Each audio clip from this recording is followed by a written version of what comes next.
Hello. What's up? Koala, how are you going today? Pretty good, man. Pretty good. Finals coming up close. Would you like to introduce your team, Australia? I will. So we are I'm Koala Kid. I'm the captain. We got R1 Losum here. Best sub OCE. We got Spencer 80720, aka Spencer Numbers, right here. Midget _22, Pat Dash. Hal Jabert. and we have Ali CW, who's unfortunately unable to make it today, but that's okay. How are you guys feeling as a team coming to this finals? We're feeling pretty good. I feel like we've built up a team that has what we need to win finals and take down Leviathan for the first time. Definitely, it would be good to see the underdogs. Definitely has it, but I know you guys can do it.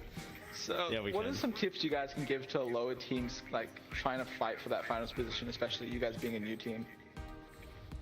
I reckon work on team chemistry. Really important, I think. Yeah.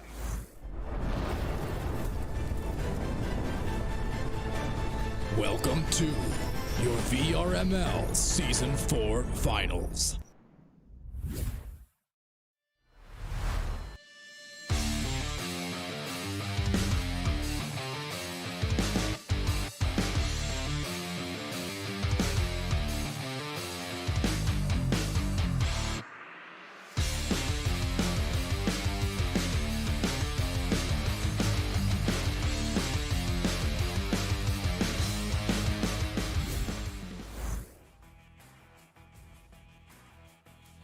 All right, hello everybody. Welcome back to VR Master League. We are here finally in day 2. This is championship day for you guys here in our Oceanic region.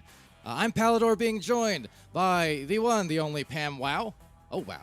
And we've got the phenomenal one, Phenom, on the sidelines. So much for subtlety, not so subtly, doing a great job on the cameras as ever, always. And we have just as well, Torque Mata on the modding end of things. And even Nolan lurking there somewhere in the background. So with that, this is the culmination of a great season as the teams gather around the nest. We are getting ready to start. Pam Wow, how are you feeling today? Oh yeah, feeling very excited for these games coming up, Palador, and seeing those players gather around the nest. Definitely something we're used to here in the Oceanic region. Gotta love it, the community. This is what it's all about at the end of the day, just having fun. Oh, look at the hands raising in the air. They're ready for this match. I think we're all ready for this match, Palador. They have played against each other earlier on. Earlier on in this tournament, Last Centurions and Australia did play within the first round. Australia took 2 rounds to 0 and 2 close rounds indeed. And as well as that, Australia ended up in the losers bracket as well as Last Centurions. So they're here for the second time in a row. And they're going to be playing for who's to go and who's to stay. Who's to leave, perhaps, along with So Free and Villain out of the tournament. Meanwhile, they're going to be playing for the losers bracket final, and they're going to be heading up against the losers of Leviathan and Free VR in the winners bracket. So a lot of stuff riding on this match, Palador. Absolutely. So this is the final day, the final moments. Again, we'll have Phenom there on the sidelines joining us also earlier today. Indeed, I see people across the chats, across our various venues, including venues, hyped for this one without a doubt. So welcome to it. Again, this was a lower bracket match, not the third place match quite yet. We'll get to that a little later. Right now, this is just stay alive in said tournament. So both teams now, these next 10 to 30 minutes, going to be season defining for them. First joust underway down the line. Here we go. Yep, and that joust going to be intercepted there by Australia. And something you have to look out with Last Centurion is that they will definitely go for that initial joust 100% of the time. They will almost be at the disc first, as they do maintain that position there in their bubble. Being pressured by a few members of Australia here, they are going to be trying to reset that disc and still able to kind of make the passes a bit difficult, but they're still going to have that position in the end of the day. Shadow Rainer. All right, Shadow Rainer with that disc, attempting to find a bounce pass, but cut off very well by Koala. Now a pass right back to Midget, who sends it up to Haljabert. Haljabert up top, and a great lineup of passes, every single one connecting, and every single one finding eventually the goal at the end of the rope. That was spectacular. Yeah, Koala Kid winding down from that right shoulder. I think everyone on the team then was assuming that was going to be a shot in those next few seconds. But Hal J coming in with the cut-in, just finessing and finding those 2 points. Great opening points there for Australia. LJ, you say? Well, Hallelujah, I suppose. There's the birth of a new one. Luigi Logic here, the ever ridiculous goalkeeper. I wasn't casting that match, but had some clutch saves yesterday over on Channel 2. Nothing unusual there, Pam. Yeah. Here we go, though. Yeah, I went ahead and joined the Australian Discord for that one. Everyone was going bonkers after that save, and I would have went bonkers after that ding, Palador. That was way, way too close, but he would have helped out LC for a second there, but he will be Australia Midget now with the disc. All right, so Midget on the approach here. The stack looming and holding on maybe a split second too long, so they will split the difference. And now getting split apart is that stack. Just a little too fast to catch up to, as it will be Koala Kid, the retention. Sending it crossways just to avoid the midfielder. Very wise move to set up maybe a play, as it does go right back to Clean Mike. A few jukes just waiting for some separation to occur before looking for that avenue to clear or pass to. But unfortunately, turnover here. And although that last play didn't quite work out for them, I am liking the regrabs that are coming here from LC, but what a shot there from Midget. Great passing there from Australia once again. Couple quick ones there, Pam, for Austria to start off. This team is 17-4 in the regular season, the weekly matches throughout Season 4. And, you know, with that, they're not a team that is used to losing all too much. Of course, they're finding themselves in the lower brackets now. But we have seen across each of our regions in that first day of matches, there were upsets aplenty around, and some near upsets as well. So you can never know what to expect but the unexpected in finals. And that was a pretty good little slap there from Tipper to Luigi Logic to give them the possession there. I was expecting the turnover from Australia. Well, they do find it in the end. That pass not really going to connect immediately. The regrabs are there to chase it from the last Centurions. And they are going to be pressured here from Koala. And what Australia are utilizing are these regrabs for pressure. They're trying to force all these passes. They're trying to make it as uncomfortable as possible for last Centurions. And it works out at the end of the day. Look, those chains there, Palador just kind of forced that pass. And although they just gave it back to Tipu, it definitely does show signs of improvement in terms of pressure. Yeah, maybe a little miscommunication there. I think maybe eyeing down Halgebert, who went nestward instead of downward for a potential pass reception. So as a result, it does stay here on this side of the floor. It's actually been stuck here for the last 30 seconds at least, if not longer. And now a long shot coming in. Couldn't nail that. So back to the midfield, where a couple of KOs await. Shadow Rainer contesting 1 and 2 defenders, and now past everyone's hands. They're more focused, I suppose, on the brawls. The disc just floating by to eventually cross that mid-line finally. Yeah, that bounce in the mid-side, not really making things easy for Australia, but a nice steal there from Midget, and he's able to make his way through the mid-side. Going to be going for the clear. The regrab follow-up, just not on the disc immediately. And that, they actually are able to find the possession in the end. Will be Spencer now resetting it back towards, that will be Midget. Midget's trying to sail up. But getting caught by Clean Mike.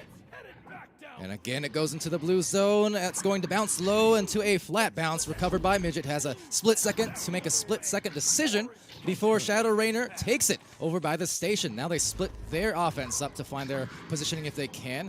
Both these teams trying to find that calm, perhaps. And no calm factor there. Just a pass, and that is the X factor. X marks the spot. Their first 2 points going in for Centurions. And that is a result to expect when you're going to be committing a lot of your players over to that one offensive play on the right side. You see all 3 members of Australia that were in that defensive region kind of making their way towards that play on the right side, and then just all it took was one pass, Palador, one open pass to the shield, and the goals are open. Yeah, I mean, you're only ever a second away in Echo Arena these days, a second away from turning play into some instant offense. And at the moment, as I said, I think both teams just trying to find their calm a little bit. We're seeing some of these passes connecting, but at the same time, I think that high pressure is always a factor, and we've seen it over and over. Sometimes they'll take a few, but once you get into the rhythm of things, the rest of the life and the rest of the world outside your headset fades away, and that's when we see the intensity starting to happen. That's when we see the round 3s, the overtimes, which we had many of the last 24 hours, which has been just amazing to watch and cast. Yeah, Australia are definitely bringing their A game to this one. I will say that. The first round, they're opening up strong with all these passes within the offensive region, and the regrabs as well. They're just finding all this pressure that I feel like we didn't get as strong as a taste of that we're seeing right now within the earlier stages of the tournament. They're looking to do the same thing that they did to last Centurions within the first round of the tournament. They're looking for the 2-0 round, and it will be Spencer crossing it over the trench to Midget. Midget being pressured, and will go for the reset. And a bit of pinballing there on the floor, just tossing the disc right by the stack, trying to weave and work their way in to get themselves a basket, weave a basket, if as the case may be, but taking it away, and will be another clear off into the blue zone. The stacks both gathering immediately, and in a hurry, it's Halgebert with a recovery, midfielded and passed down to Koala. And the regrabs were there from Lost Centurions to follow up, but a nice steal there from Shadow might make it worth it. The disc is being sent, and they are going to be collecting it and following up in due time. So 3 minutes 40 on the timer and a 2-point difference. It's close. It is close. And for those joining us across our various platforms, I mentioned this season by season, but the last couple of seasons now, pretty consistently, while there have been great matches everywhere, these OCE finals have been something else in terms of the closeness and the bracket resets and those best of fives and so on and so forth. I mean, you're in for a treat if the past seasons are any indication. Yeah, gotta love it, especially if these past games are any indication. I mean, they've been so close, yet the rounds seem to be 2-0 all the time. Clean Mike has found quite a few steals as well with these regrabs helping him out there. So great plays here from Lost Centurions as they find that reset, and they're going to be following it through the mid side. No regrabs to follow up on that one, and he might be an Australia possession, and he will be. Midget now trying to send it over back to the teammate, but Tipu's able to grab a hand on it and send it back to Clean. Nice job. Great wherewithal, certainly from Tipu to manage to win out the brawls and squeeze through the defenders and still yet find the pass. These passes are excellent. Look at this, the precision, the decision-making necessary to make these passes happen. The bounce even. I have no idea if that was on purpose, but I'd like to think so because that was the perfect bounce, but still struggling to find their offense thanks to that high pressure from the blue squad in Astria, who will look for a shot, but a side, off the side and into the wall.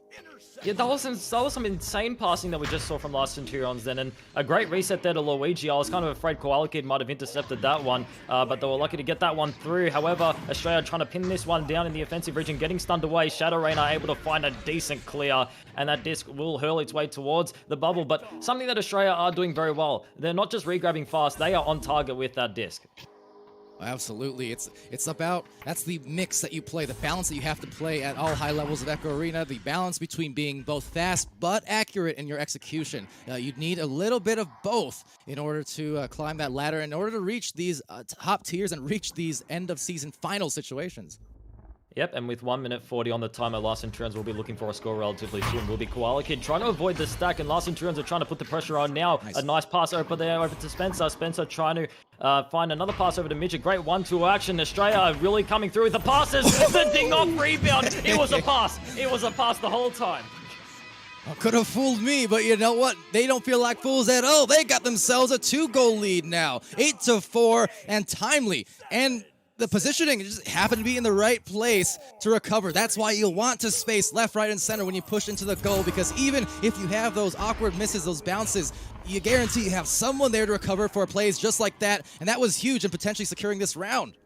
And not over just yet. They're looking for a comeback here. Nice cutting from the nest. Oh, and great placement there from Shadow, putting it in the top pocket. A 2-point difference now. There is still time on the clock for Last Centurions to get themselves back into this one. Without a shadow of a doubt, making it rain, Pam. Wow, it is still anyone's game, anyone's round. So it's going to come down to protecting that disc here. They have the 2-point advantage on Astria. They have the joust advantage on Astria. But will that last? That is the question. Or will the Centurions cause some trouble here? Looking like that might be the case. Very stressful in the last 30 seconds. Yeah, forcing that slap, but a nice steal there might save them the round. 20 seconds on the timer. They're really going to need some regrabs now. Will be Luigi Logic finding that clear over to the left side. Shadow Rain are trying to find a handle on it. However, the pressure from Australia might be too much in this situation. Clean Mike able to read the intercept now with 10 seconds. Paladin, they really need to get onto this one. Well, they're getting on, sure enough. There's one in the goal already, protecting any types of open threes, and with that, last heave into the other side of the floor. By the skin of their teeth, by 2 points. It's going to be Astria taking round 1 of our opener today. Over to the sidelines to Phenom. What did you think of that round? I mean, it's great. This is my first time casting an OCE game. So I was excited to see, the types of meta that might be different, with the NA and EU being so different. So it was interesting. It was pretty cool having all 8 players play inverted the whole time. So totally not used to that. Don't regret that joke at all. And but other than that, I think one of the big things I noticed was that on the less Centurion side, Luigi was kind of implementing a one back, 3 forward type offense and defense as well. And I think a lot of the times when they got into that Estrella bubble, that Estrella defense was strong enough to prevent, 3 players from taking any sort of foothold inside the bubble. So, it definitely can be, a saver with a team that, makes a lot of errant clears, having that one person back. But, in this game, a couple times it ended up biting them. And Estrella, with their, really fast stacks, were able to miss that backline player and, go boost and pass them. So we'll see if they, adjust their tactics at all in this one. But, a very close game. Before we start this next round, let's get something straight. You guys are the ones that are inverted, not us. You guys, okay? Let's get that straight as we head into this next round. Tale as old as time, not Beauty and the Beast, but certainly the upside downness of OCE. Come on now, Pamwow. Going into round 2 nonetheless. Clean Mike, the possession first.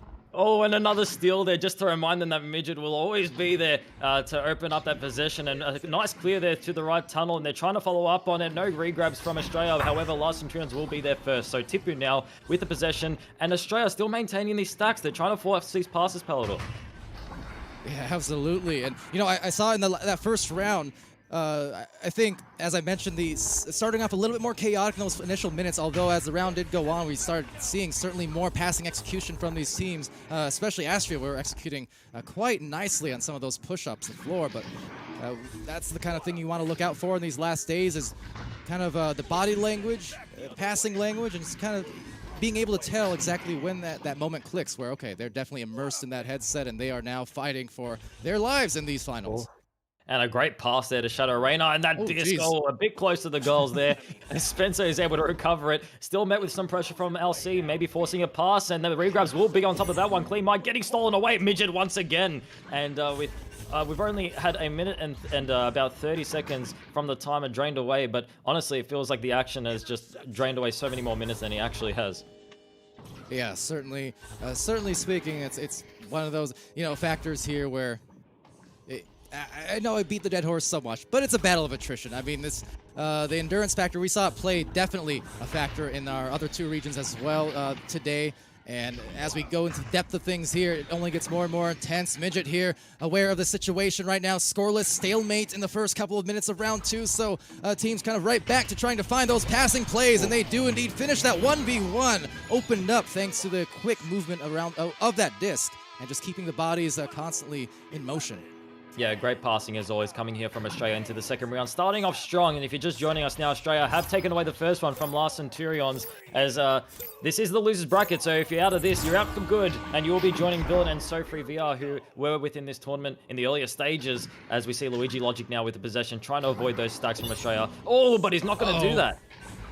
All right, well, let's see if they can capitalize now. Turnover, the rebound just missed by one hand, but got by the other pair. Taken back by Clean Mike, trying to indeed play that cleanup duty, as they will have the disc back and back again. A few different takes, exchanging possessions 5 different times in the span of a second, it seemed like. But another shot, glancing blow, as the Suns will dislodge it at low momentum and trying to get a high-speed clear if they can, catching up to the disc and now flying right back to where they were. So around the world in 80 days, we're in a daze, and now on the shots, they'll finally find the bottom of the pockets. And wow, that took a while, but they got it to go. Consistency. I mean, Australia just kept coming up round after round. They just made their way towards that goal, and what a pass there from Koala to Midget to finish it off. I mean, you had the regrab stacks from Last Centurions on their way by the shield as well, but he weaved that disc through him, and he found an opening for his teammate there as they find another 2 points to add to their total. So this is kind of a tumultuous territory here if you're Last Centurions. They started the first round kind of in a similar fashion. They conceded the first couple of goals, but they don't want to have that same kind of mirror happen here in the second round. They've got to start closing off more on the defense, and they cannot allow any more shots in a row, because that can always be the start of that pendulum where they'll just hit one end, and then the other team, Astria in this case, will start taking off and exploding to a double-digit lead before you know it. Yeah, and one thing you can note is how these regrabs really are working out for Australia. I mean, they're forcing a lot of these passes, they're forcing a lot of these clears, and they're just utilizing that open disc, and they're just making their way back to the goal. 6 minutes on the timer, as there is going to be a bit of spacing created to open up a position for the teammates. That disc sent a bit loose, and will avoid some of the passing there, as there is a regrab intercept, and Tipu is going to send it down to the Pac-Man, bouncing off. Now up by the clouds, will be looking like just like a lone recovery, it seems, for Tipu. So has some time to make a move and to manage their positions. They do recognize a player on the shoulder. Kind of a tough pass to make because it was at best a 1v2 and then turned into a 1v3 at some point. They'll still fortunately recover the disc, but as I say that, they'll lose it right to Spencer Numbers and gets that clear right down the other end. This may open things up for a goal, but just past the reach too fast. And Midget just throwing a stun out just because they could. Get away from me. I'm mad that we didn't land on that disc immediately. Just took it out. Sending it down towards the right, however, will be Midget now off the post up to the right shoulder, winding his way in. That was a 1v3. Hey, got the numbers, I would say disadvantage, but as it turns out, the disc advantage, well, going their way. 6 points, uncontested. We're halfway through this first round, and it's a long game, so even though that's 6 points unanswered, Last Centurions, they got to have that far sight. Am I right, Twitch? Yep. I'm right. Yeah, you're right, 100%. I mean, they've showed us the fire that they can bring to this game, as we might have another situation like that on our hands. Shadow Rainer making his way in. Oh, and had to deal with 2 players simultaneously. Found the 2 points regardless, and maybe some momentum coming back to LC here. Yeah, all it took, 10 seconds off that joust, and there's your first answer. Finally got those points on the board. The ice is broken in theory, and they can lower the shoulders a bit, be less tense about it, ideally, knowing that these next 4 minutes and some seconds, this determines the entire fate of these teams. For Centurions in particular, if they cannot make a comeback.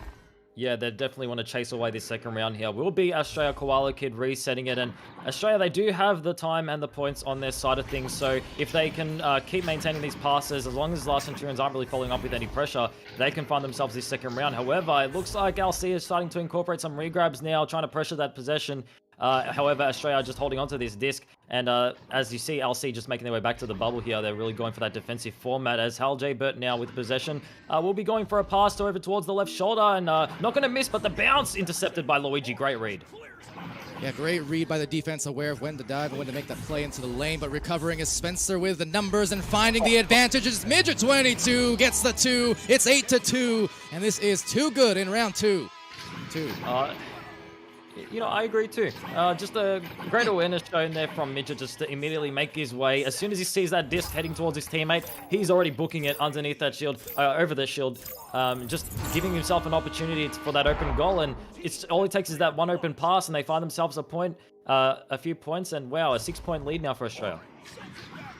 And that's going to be huge for them. 3 minutes, it's going to become at some point really soon, really, about clock management, about managing those numbers, managing the possession, and just making sure, as always, the late games, don't concede open threes. That's always the killer that will help a team come back in a hurry. And hurry they do need to do for Centurions. 2:45 remaining, but they do have possession. Yep, and now Tupu eyeing out his teammate on the left side, but the regrabs were aware of that one. Across the field was going for that pass to swap the lanes, but it will be Midget now with the possession, sending it up and above to Hal J, and they're going to have their regrabs. They're going to have the time, and they can take their time with wherever they send this one. However, that clear not really going to work out in the end. Getting stunned away will be Shadow, and all the players chasing for this one will be Spencer in the end, finding the disc and sending it away. An open pass, a one-on-one. It all went for the pocket. Like you can imagine, have to go on the pocket for one of those situations. However, they find the rebound, and winding it once again by Luigi. Logic. You can understand why they had to go for the pocket then. In the most necessary of times, and guess what? Luigi Logic consistent in doing just that, but unfortunately the possession going back to Halgebert. That time is deceptive, because at this point, with less than 2 minutes left, I mean, Astria, every single second wasted off the clock is going to be now to their benefit, regardless if they score or not. This is really putting the heat on Centurions to make some quick moves. And this is the time for a letter slot. Oh, a mail slot. We call it letterbox here in the show, so it makes it difficult. But it's going to bounce off the bow tie, and Spencer going to find that clue to the right tunnel. Man, it is right down to the wire here, but unless a quick turnover is had, this is going to be tough. So there's a turnover, it's had, but now they need to find a stack.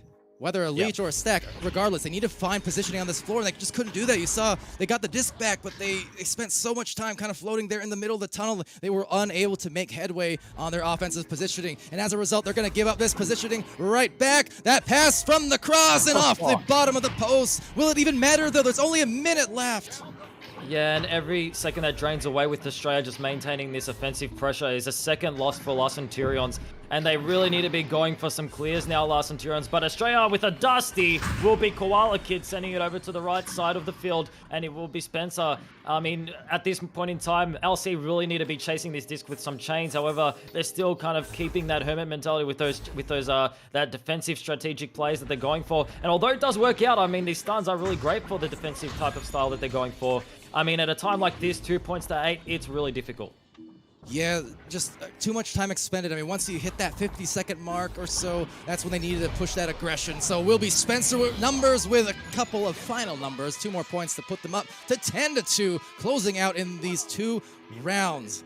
And Centurions, yeah, again, just they were playing well. They caused some turnovers. Once they did, they just couldn't really force it into the other side. And then the time started being insurmountable there in that last minute. And oh, it goes. That will be the game. Congratulations to Astria. They will advance in these lower brackets and stay alive in the tournament, going into the 3rd place match soon enough. For Last Centurions, that will be the end of the road here for their Season 4. But congratulations otherwise on a great season. I hope to see these guys again next season and beyond. One final time, though, in this match, we'll go over to Phenom on the sidelines, and tell us what you saw.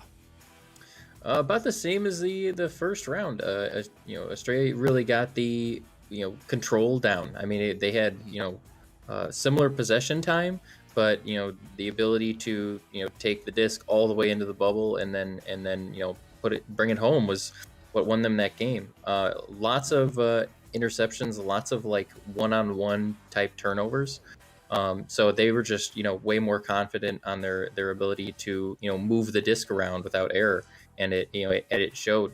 Low scoring game, but they had a lot of control as they played that match. They didn't look out of control at all.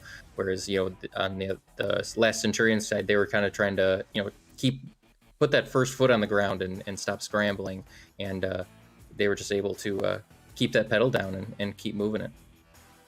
Yeah. Yep, well, they do say history repeats itself. They do say history repeats itself. I mean, we saw it within the best of 3 in the first round against these 2 teams. Australia took it 2 rounds to 0, just similar to this one as well. However, I feel like, again, we mentioned this throughout the tournament, the rounds don't really do it justice. I mean, the points that are being scored, it doesn't replicate the amount of back and forth action that we're seeing within all these games. So yeah, like Palador said, great fight from Last Centurions here. Australia, great plays. Those passes were insane to watch, and hopefully we'll see more of those in the games to come. Well, and speaking of the game to come, the match to come here on stream, next will be in the upper brackets, the upper bracket semifinals of sorts. So it will be Leviathan, the reigning defending champions, back-to-back the last couple of seasons, facing off against Free VR. It will be a match to determine who advances to the upper bracket finals. So someone is going to secure their spot in the final 2 coming up next. So do stay tuned. We'll be back in a moment's notice, I promise. So just stay right there. We'll be back.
I'm Punda, and this is a pre-finals interview with Team Free VR. Here we've got Ted, Rosh, Spencer PCS, Aliosa, and Slimer Schwizen here today. How are you guys feeling coming into the finals this season? We're pretty confident with all the hours we've been putting in and trying to train very hard and do really well. And yeah, Spencer? Look, in terms of confidence and how we're feeling about the season, I would say the amount of hours that we've put in and in terms of training and preparation has just been incredible. We're definitely fairly confident, mainly because I feel as if that we're definitely one of the most hard-working teams in the league. And you know, we're practicing, we're doing scrims, we're doing trainings every single night, and just to make sure that when we come into finals, we're the best version of ourselves and ready to take on any challenge. So at the end of the day, whatever happens, happens, but I couldn't be more happy to go into this challenge along with the people around me, and definitely Hamish, who's not here at the moment, but we are thinking of him right now. But yeah, definitely no other teammates I'd rather be doing this with. So your main way of practicing for finals is just by doing lots of scrims against, what teams are you scrimming? I would say mainly right now we're doing a lot of scrims against the Japanese teams. We're definitely trying to get a big feel for how that's going to play out in the final setting, especially because big congratulations to Villain on making it in. So we're really looking forward to versing them in finals, considering just how incredible of players they are. And I would say we have definitely practiced a lot for different settings and whatnot. So Villain's been one of the teams that we scrim a lot, as well as Australia, and as well as our sister team being So3VR. All right, well, thank you guys for coming out for the interview, and we look forward to watching you guys in finals and seeing you guys compete as well. Yeah, thanks a lot, Panda. Awesome. Yeah. Thanks, man.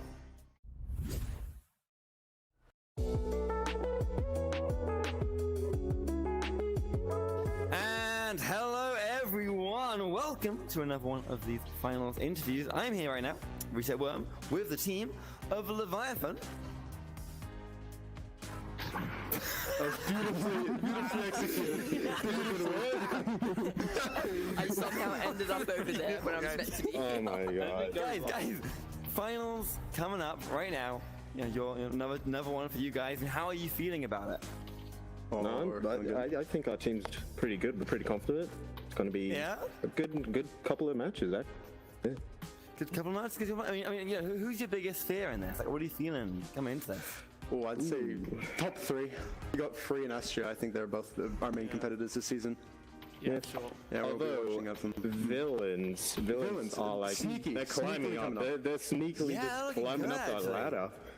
You guys were saying earlier, chatting about the different teams now being like in competition. Well, so what are you saying about that? So like, okay, so in season 2, it was only like 7 teams and all of OCE, and for finals, the big rivalry was normally just like Leviathan versus was it Horseman back then, or was it?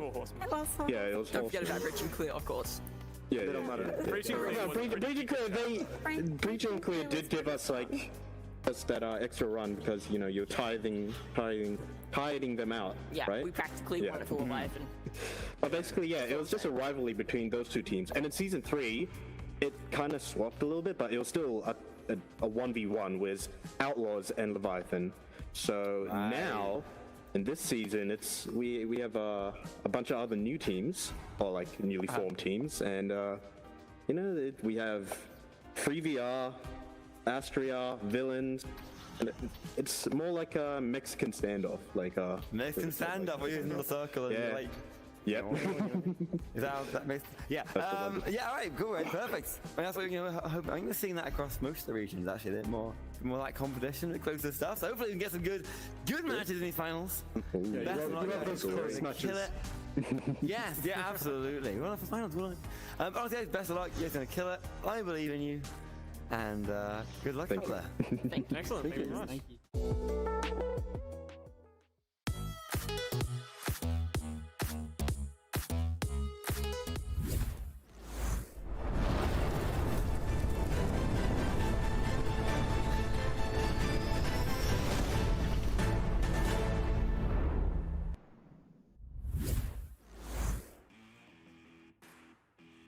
Hey, welcome back to VR Master League. We are in the finals, the championship day.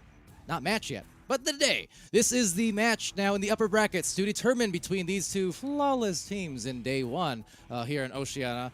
This match, the winner will go on to the actual finals. They will secure their spot as one of the final two. And the loser will go down to face Astria in the lower brackets for a chance at redemption. With that, suffice to mention, I am thrilled as ever always. I'm also Palador as usually ever always. I got Pam Wow casting with me. I've got Phenom on the sidelines. And we've got so much for subtlety in the backlines, managing the cameras as well as Torquemada on the moderation. So with that, I'm expecting no moderation here in this particular match. These teams, they need to go all out, Pam. Yeah, and I'd expect nonetheless because, I mean, take a look at FreeVR. Their sister team, so FreeVR, did go up against Leviathan, and they put up quite a decent fight, 1 round to 2, heading Leviathan's way.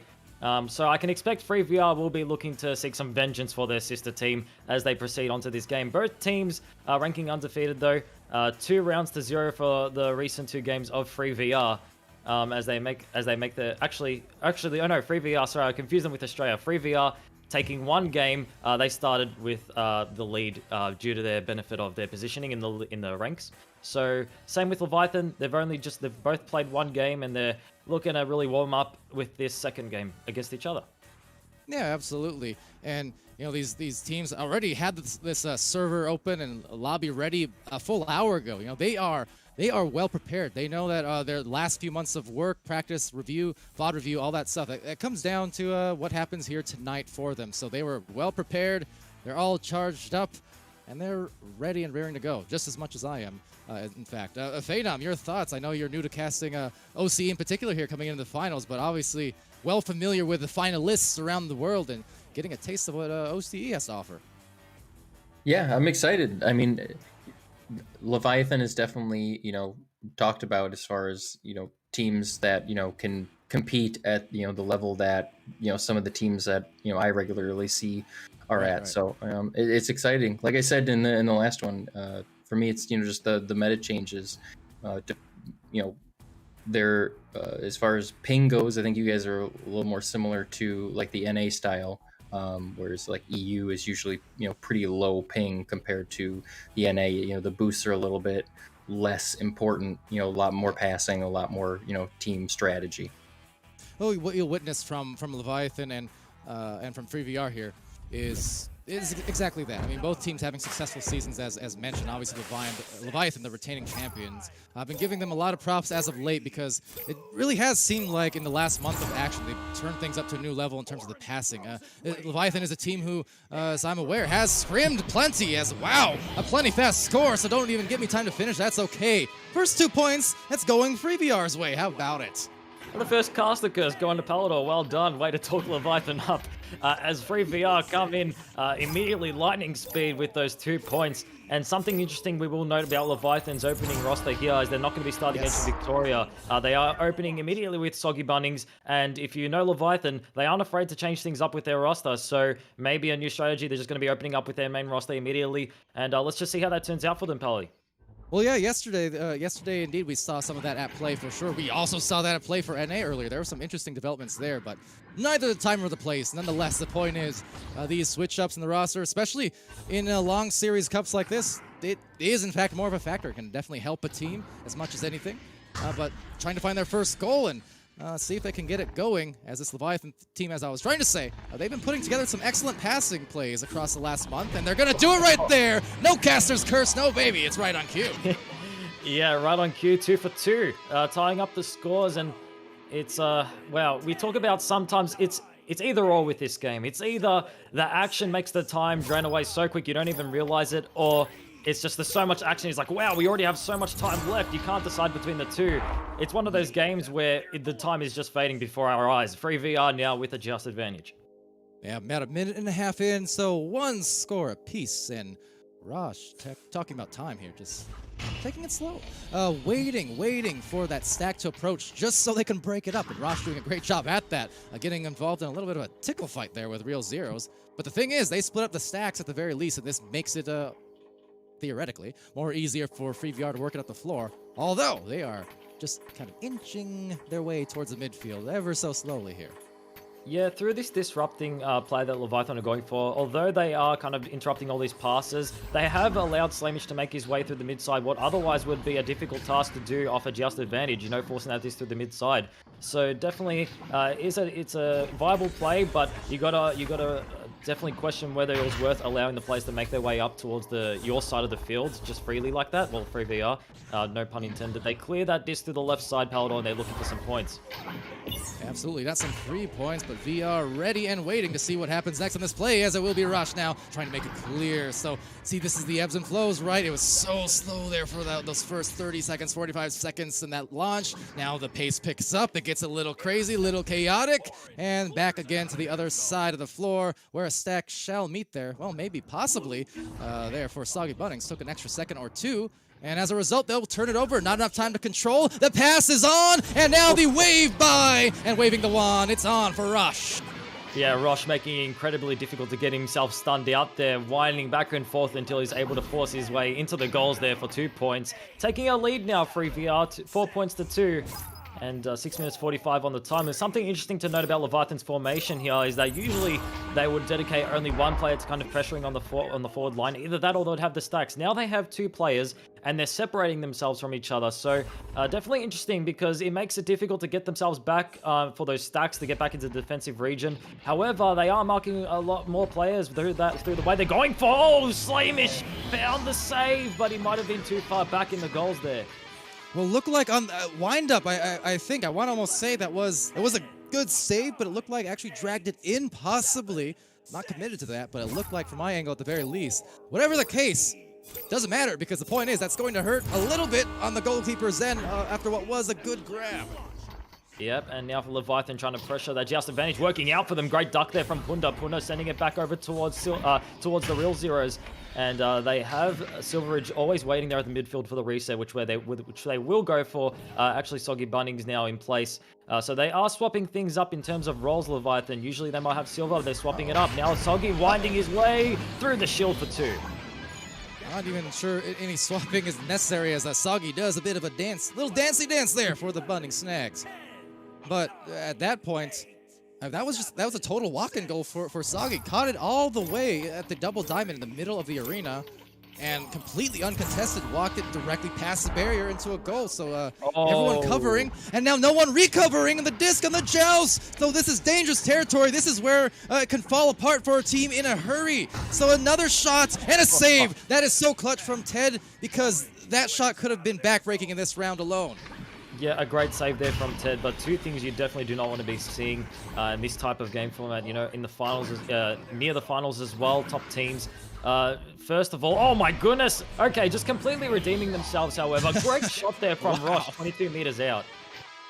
Oh, wow. Yeah, how quickly they could undo some of the thoughts that we're saying, because, yeah, that was following the last couple of plays. I mean, they turned a situation where it could have been 2 goals against them in a row, but they turned it right back around. They got the 1-point lead. That is a great 3 to restabilize. Yep, Silver going to be sending that one over to the right tunnel. Punda now with possession, and now is when Punda might be looking for that half-court shot that he's known for, just trying to take the lead back and give themselves some hype. Will be Punda now with possession, trying to find that cross back to Silver. Silver now making his way in, getting stunned away, and Spencer Letters, another steal. That's what he's going to do. He's also going to find it clear. That he will. That's going to go really close to the goal. Oh, the headbutt play. They missed it, but the putback from Rush. So no harm, no foul. They're up by 3 over on Free VR. Yeah, respect the headbutt play. They're trying to keep it for a 3-pointer. And the fact that they're still able to recollect that rebound to make it 2 points is the difference between a 3-point lead and just a single-point lead there. So Leviathan now... with 6 points to 9, they definitely are looking for a comeback here as Silveridge finding that pass over to Zeros and Zeros crossing it.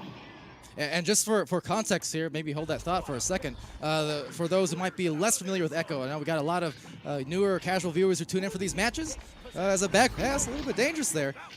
If a 3-point shot is thrown from outside that bubble, but no one touches it with their hands, if they headbutt it in, it will still be a 3 if that goes in. It's only when you touch it with its hands that it resets into a 2 inside that bubble zone. As they pass it into the aforementioned, great dive, Soggy Bunnings, another dive, some more back and forth from these teams as they'll go forward. Oh, a nice look-away pass. Look at that for the finish. Faking the take. That's Spencer, I believe. making that dive into the goal, looking away, but then finding that barrier pass to totally juke out the rest of the opponents.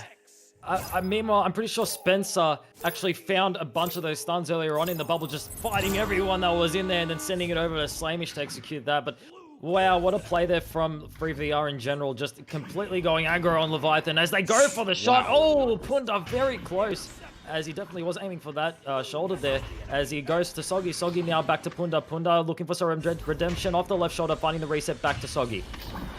Soggy Bunnings here backing it out. This is a position that they maybe didn't want to be in. Well, suffice to say, maybe didn't expect to be in. They will be able to gather themselves again for a goal. That was an important one just in its own right, as there's still plenty of time left. Only a 3-point difference here separating these teams. FreeVR has definitely showed up to play. Leviathan playing catch-up. Not something that you say all that often. Yeah, can definitely picture that this lead might just develop into something further here, as they do have that just advantage rush, trying to send it back away, and they will find the possession. However, Leviathan chasing it down. The real Zeros now with the possession, sending it down towards the left side of the trench, and a great stun, great read there from Spencer. Spencer trying to follow up. Silver, great avoidance there of him, so now sending it down to Soggy. Soggy sees the cut in potentially, but Punda's gonna be held in his place, but he finds the pick anyway. Good decision-making, great decision-making, in fact, by Soggy Bunnings. Might have had the cut, was definitely eyeing that potential pass, but also recognized, the risk-reward was not great. There was some lane coverage there from that second defender in the bubble, so opted for just the safer route, saying, hey, okay, no one's pressing up on me right now. I can actually walk it in, bring it a little bit closer to maybe get an opportunity for me or my teammate. It worked out.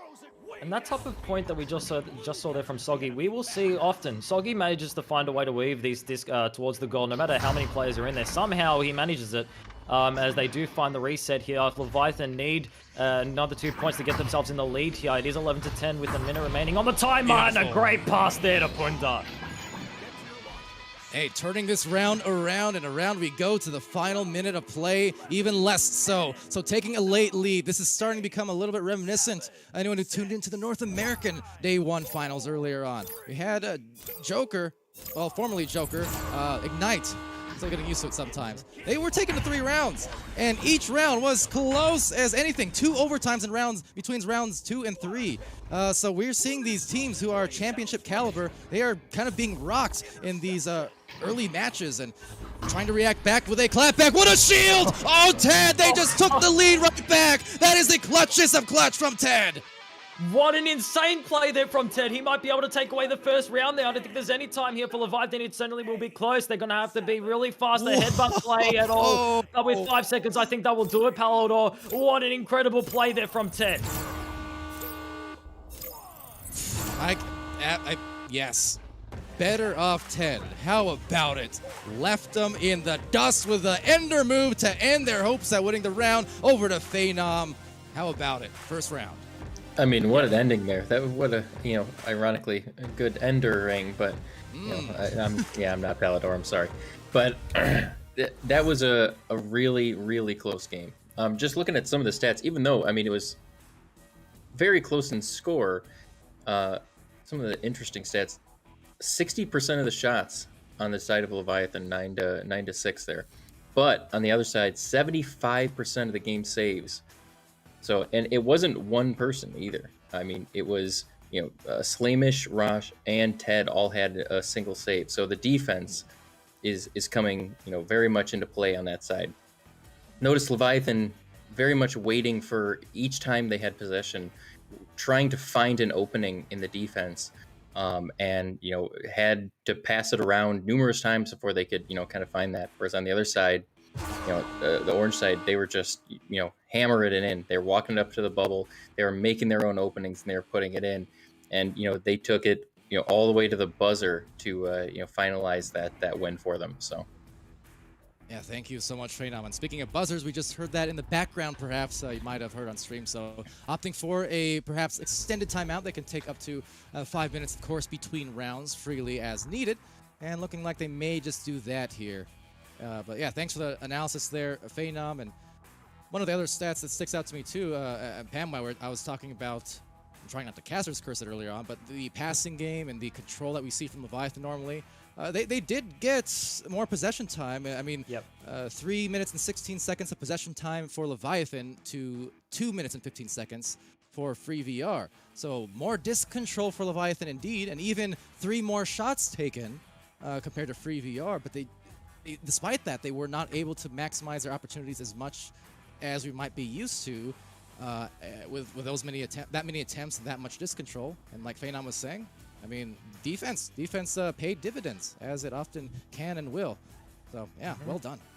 Yeah, well, maximize opportunities. You're telling me. I mean, I can't help but think back to that open goal situation. They regrabbed so fast. They disrupted free VR. They weren't in coordinates with that just advantage free VR had earlier on. The open goal presented itself, and it's just the rush of that situation when you have that free disc and you have that open goal. Right. You can see it happen a lot of the time within this league. It can get to a lot of the players, and just unfortunately missing that goal. But it does make you think how that snowball effect really works out in the end, because Leviathan didn't lose by much that round, a point. So those 2 points might have been a game changer, literally. Although it's you can't really change the past, we're looking to the future. We're looking to the second round. We'll see if Leviathan will be picking up that game of passes. We did see quite a few passes and some great plays there from Leviathan, but Free VR are just doing so well with their pressure in general and just all the plays that they're making on their end of things as well as the saves that Phenom mentioned as well. Just they're doing very well as a team in the defensive region, and they're finding the turnovers. Yeah, absolutely. And I know I was looking at chat a bit there on the Twitch side of things, of course, and mentioning someone had mentioned how Leviathan, sometimes it'll take a round, they'll reactivate round 2 Leviathan and such. Somewhat reminiscent, fittingly, talk about oftentimes in past seasons, Kangaroos especially, with those earlier rosters in the first few seasons, they were very much known as kind of the reverse sweep kings of sorts, where one of those long-established teams over in North America, who sometimes they would take a little bit of time to warm up. Sometimes their first rounds wouldn't go quite as planned or not as cleanly as planned, but sure enough, much like we saw from Ignite earlier on and other teams across the world, by the time you get into the latter portions of a match or of a cup, that is usually when the experience starts playing more of a factor, right? Because a team who's maybe not, who isn't the defending champion, who's not used to being that #1 team and is playing from that underdog position, sometimes they can surprise you and kind of knock the wind out of your sails at first, but then once you start getting into minutes 30, 60, 90, hours into the tournament, or just 3 rounds into a match, it's kind of the team who's been there before will they'll start to be able to dig deep and then pull themselves out of the depths of what otherwise looks like potential defeat. Will it happen here? Who knows? But it's something to watch out for, those veteran teams. Yeah, Leviathan definitely a team to look out for, because just as you said, they are that type of reverse sweep type of team that we've got going on here. And even speaking with some of the members, they are aware that that's what they are known for. They know for a fact that they will be coming back within this second round and the third round to finish it off. Even if you saw the season 2 or 3 finals, they did it as well. They were down 2 rounds to 0 in a best of 5, and they pulled it back 3 rounds straight, and they found the victory. So Leviathan definitely known for that type of game style here. As we head back into the second round, ladies and gents, if you're just joining us, we are in the winners bracket. Winner of this game will be heading off to the finals. Loser of this will be fighting Australia within the losers finals here, as the teams resume their pause. And we're going to head back into it. All right, so just about ready to get set and go into the second round. Let's see if Leviathan can pull off that reverse sweep, which some people are certainly expecting. Don't blame them for it. As Pam well alluded to, this is what Leviathan has actually done in finals season after season now, just being able to pull it through. However, Free VR definitely rocked them in that first round and rocked them to sleep, I suppose, with Ted, with just that stunning knockout blow, the shield on himself, the game-winning shot. Can they pull off the magic in round 2? We'll see, but they've got to defend first, as Leviathan has first possession, and from that corner, there's the pass, and right underneath, and the extra one right in front. Honda excited about that one, and little short ranger, and the Lone Ranger gets the 2 points. Yeah, unmuted the comments for myself there, because I can imagine only that Leviathan would be screaming at that point in time. Oh dear. Very, very smart pause if that is coming from Free VR. I'm not sure if it is coming from them or not, but it is a very smart pause, because Leviathan were definitely feeling the energy after that one. I can confirm, actually, that Leviathan had paused the game here, courtesy of Spark there. Lets you know exactly who did what. So, Not sure what happened. Maybe Punda celebrated a little too hard and knocked out a ceiling fan again. It's happened before, true story. But that said, timeout expended now, so I guess we'll be waiting to see exactly what goes on. Yeah, hopefully not an accidental one at that. We will see if they resume here or there, but regardless, Leviathan finding those opening points definitely going to set their momentum on their way. And it was quite a quick pause, so I'm really hoping it wasn't an accidental one because they've used it now, and FreeVR will have their just advantage. Yeah, I'm not sure we get mulligans on those, so they're going to have to rock and roll and keep on pushing forward here. They got off on the right start, right foot. And Rosh now, well, this looks rather familiar, doesn't it? The slowest of rollouts up the floor. They're not too bothered quite yet, just looking for that play, dribble play now. So there it goes. Goes fast, goes slow. But it goes into a turnover for a moment before it's recovered by Spencer. And a great recovery at that. Spencer following up on it, Palador. 19 meters out for 3. Almost lulled them to bed with that slow rollout. Had everyone piling up in one spot, and just a miscommunication, not recognize that, uh-oh, we've got no one back there to save that. I'm really hoping now that that pause wasn't on accident, because not only has it worked against them in terms of the fact that they don't have that pause, now it's kind of setting the momentum against them as that bounce just does the opposite thing of what my brain thinks it's going to do, just bouncing upwards, all completely away from the goal, but they still find the rebound, Palador. They do. They have the rebound. They have maybe the 2. Wave, and wave check. It's 5-2. They're going to pull up again.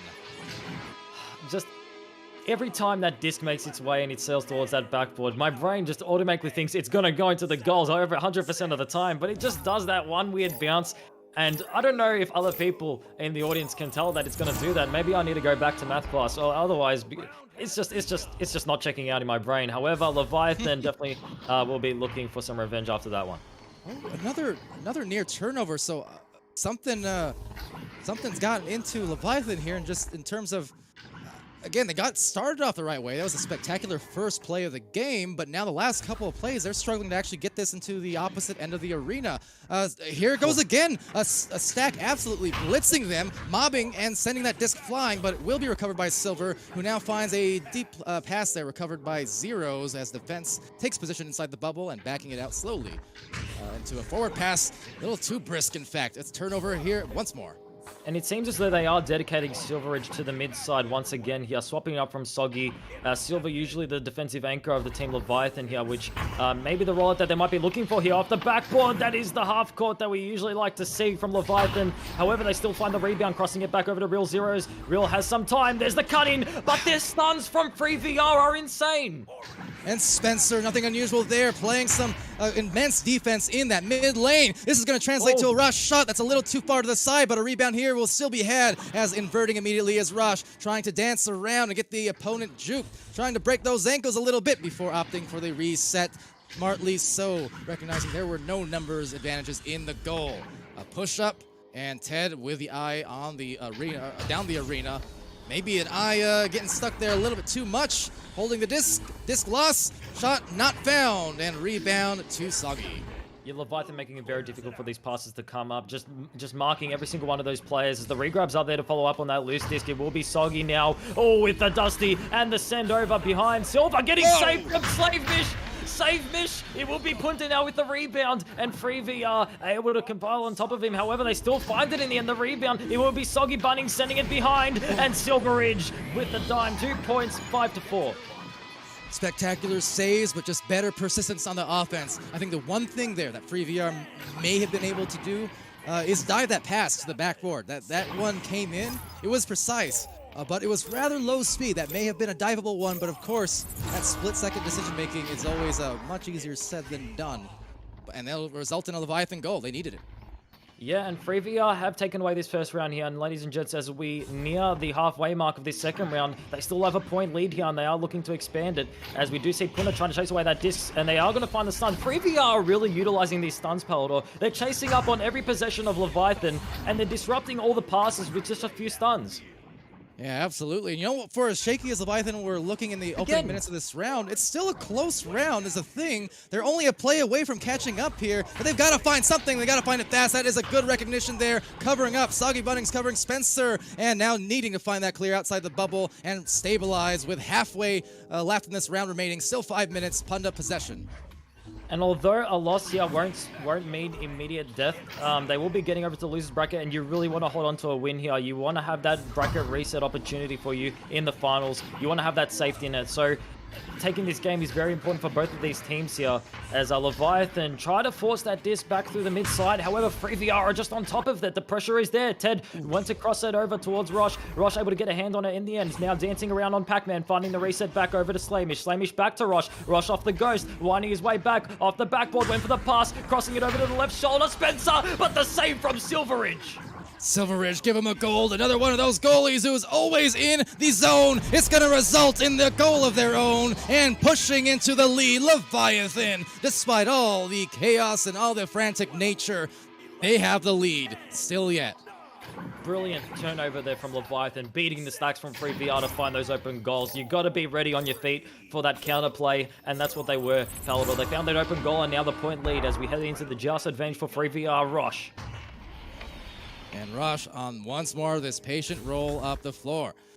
This time, Leviathan not even opting for the stack defense. They are just kind of making more of a man-v-man coverage, although there are a couple players just hanging out in the lane. So, hey, a turnover being caused with that aggression and trying to teach them maybe a lesson here, as it will be. Slamish getting it out just in time. Zero's not far in the approach, but the momentum I feel like has shifted, and this is going to shift into a near goal. Rebounded, though, by Ted. No doubt wiping sweat off the forehead on that one. I'm pretty sure that was a backwards anchor as well, off the by the trench. If that went in, that would have been pretty crazy. However, Leviathan not really letting go of this craziness just yet. They're trying to force that disc back through the right tunnel, and it is going to glide momentarily. Punta trying to chase it away. There is an open goal here, but the regrabs are on their way back from FreeVR. He's trying to chase it away. The open goal. Oh, it's bouncing off of Rosh, and for 2 points, they will take the 3 lead. Gotta give me a headache on that one. Right through him and into the lead. 8-5, and a smart timeout here. Still plenty of time remaining, so will be taken. And now they're for FreeVR, they can calm it down, re-strategize, because for as much momentum as I feel like they had for a lot of those first 4 minutes or so, they were not actually able to score a ton off of it. So that results in this close game we see here, where Leviathan actually does have the lead. Yeah, 100%. Now, near the beginning of the first round, we saw a lot of saves kind of heading over FreeVR's way, and now it's kind of turning it over to Leviathan's side of things, you know? And it feels like Leviathan are really punishing these attacking opportunities that FreeVR are kind of giving them. FreeVR are definitely still keeping up with this pressure. They're forcing a lot of these plays, but Leviathan are doing well to hold on, and they're doing well to punish. The punishments are definitely picking up as the rounds progress, as the time progresses. And with only 2 minutes and 54 on the timer, a 3-pointer is needed for FreeVR to get themselves back into this one. They have found the first round, so if you're just joining us now, Leviathan, if they can take away this one, we'll be heading into the 3rd round. But man, what a game we've been presented with so far. So much action, and it's great to watch. And I think FreeVR are definitely going to be looking to get themselves back into this one, hopefully soon. I think the pause might be over. The players are ready to go. Yeah, looking like maybe the case here. Of course, the mid-round, the mid-game pauses. 1 per team per series there, and up to 5 minutes in its own right. So we'll take a quick second again, though, to shout out to everyone watching, wherever you are, whoever you are. You're in the right place, the right time, because this is the finale, the season finale of our 3 regions, starting here with OCE for this Day 2 event, EU and NA to come later on in the day. But with that said, you know, across whether you're Facebook Live on YouTube Gaming, venues, or our Twitch channels, of course, always appreciated for all the support and the viewership, the interaction, and of course our sponsors in HyperX, Asterion Products, Pro2 VR, VR Cover, Rebuff Reality, as well as VRware.net, and our new sponsors in Border Foods and Viridis Media. All contributing to our seasonal play and our prize pools at the end of the season here. Again, over $10,000 in cash and prizes, about a 50-50 split. As now we are going to split back off into the last couple minutes of this round and see if a 3rd one is on the way or not. Yep, and immediately grabbing onto that disc was free VR. However, Soggy Bunny is going to be nailing that one down. A steal there from Ted and a Dusty as he makes his way down towards the right side. Ross trying to make his way. He's trying to make himself available on that right shoulder, but he is being marked on by Leviathan's members here as they do still find the pass inside the bubble. Now Ted making his way back. He's trying to find an opening for his teammates. The cut-in is there. Oh, and sneaking around behind the post was members of free VR. However, great play there from Silver to send it down, and the follow-up is there. Wow, and there goes the cavalry for both teams. Really, such excellent stack recovery, double stackage, and now getting back into the goal just in time. That could have been a guaranteed goal, it was looking like, but then taking it right there just from the blind side. As Soggy Bunnings recovers, tries to hit that pass. That's going to be an open goal, potentially. Real Zeros spinning and winning 11-5. And they are jumping for joy. The physicality there on display. Team captain standing up when it needs to be done. And for 3 points, that is a great 3 points to see here coming towards Leviathan. 11 points to 5. And with 1 minute 25 remaining on the timer, Leviathan might be taking this one to round 3. That a 360 no scope almost there from Zeros. I'm just realizing either way, made the moves.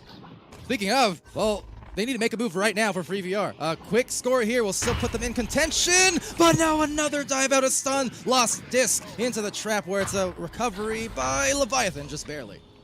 My eyes are kind of being awoken by the potential of how important stuns really are in this game.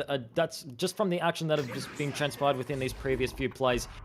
At the start, it was free VR, just nailing down on all the plays Leviathan were trying to go for, just keeping the stuns up and just disabling all their attacks. Now Leviathan are kind of doing the same thing. They're utilizing all these stuns. However, that follow-up from free VR really is showing how they aren't giving up on the game just yet.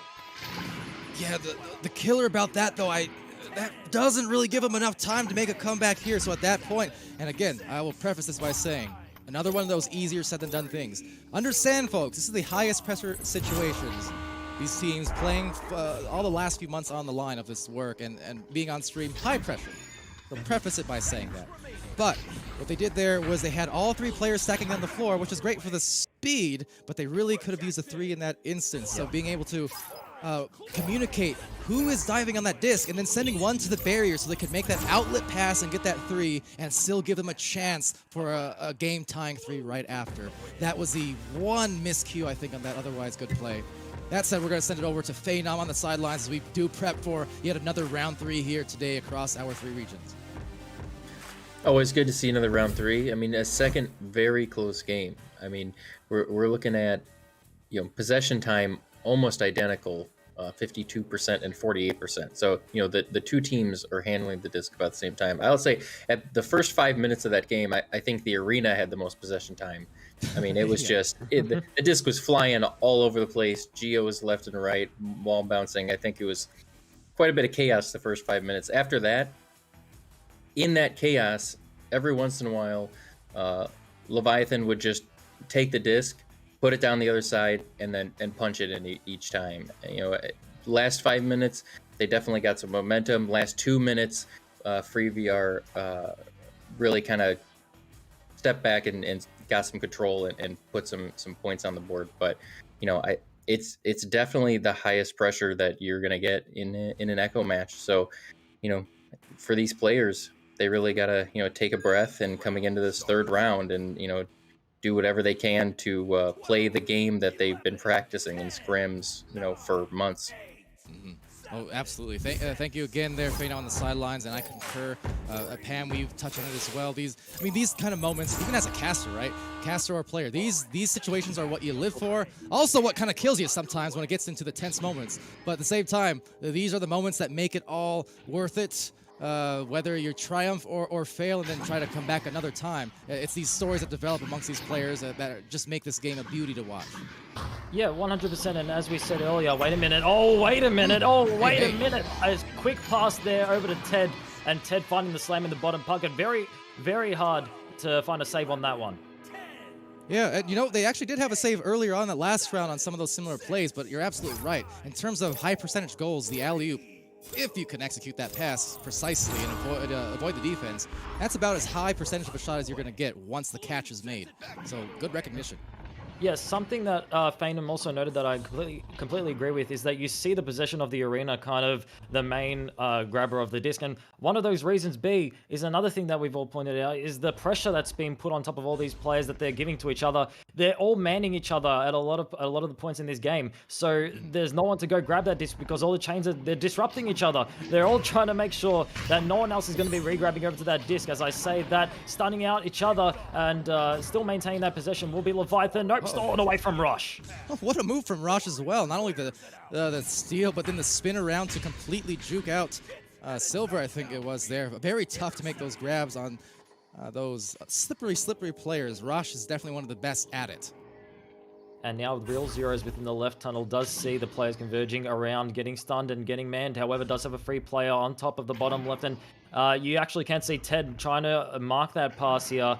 He is trying to chase it down, and he might find the stun, potentially did find the stun. However, the pass is there in time to Silver. Silver sending it back down towards Punda.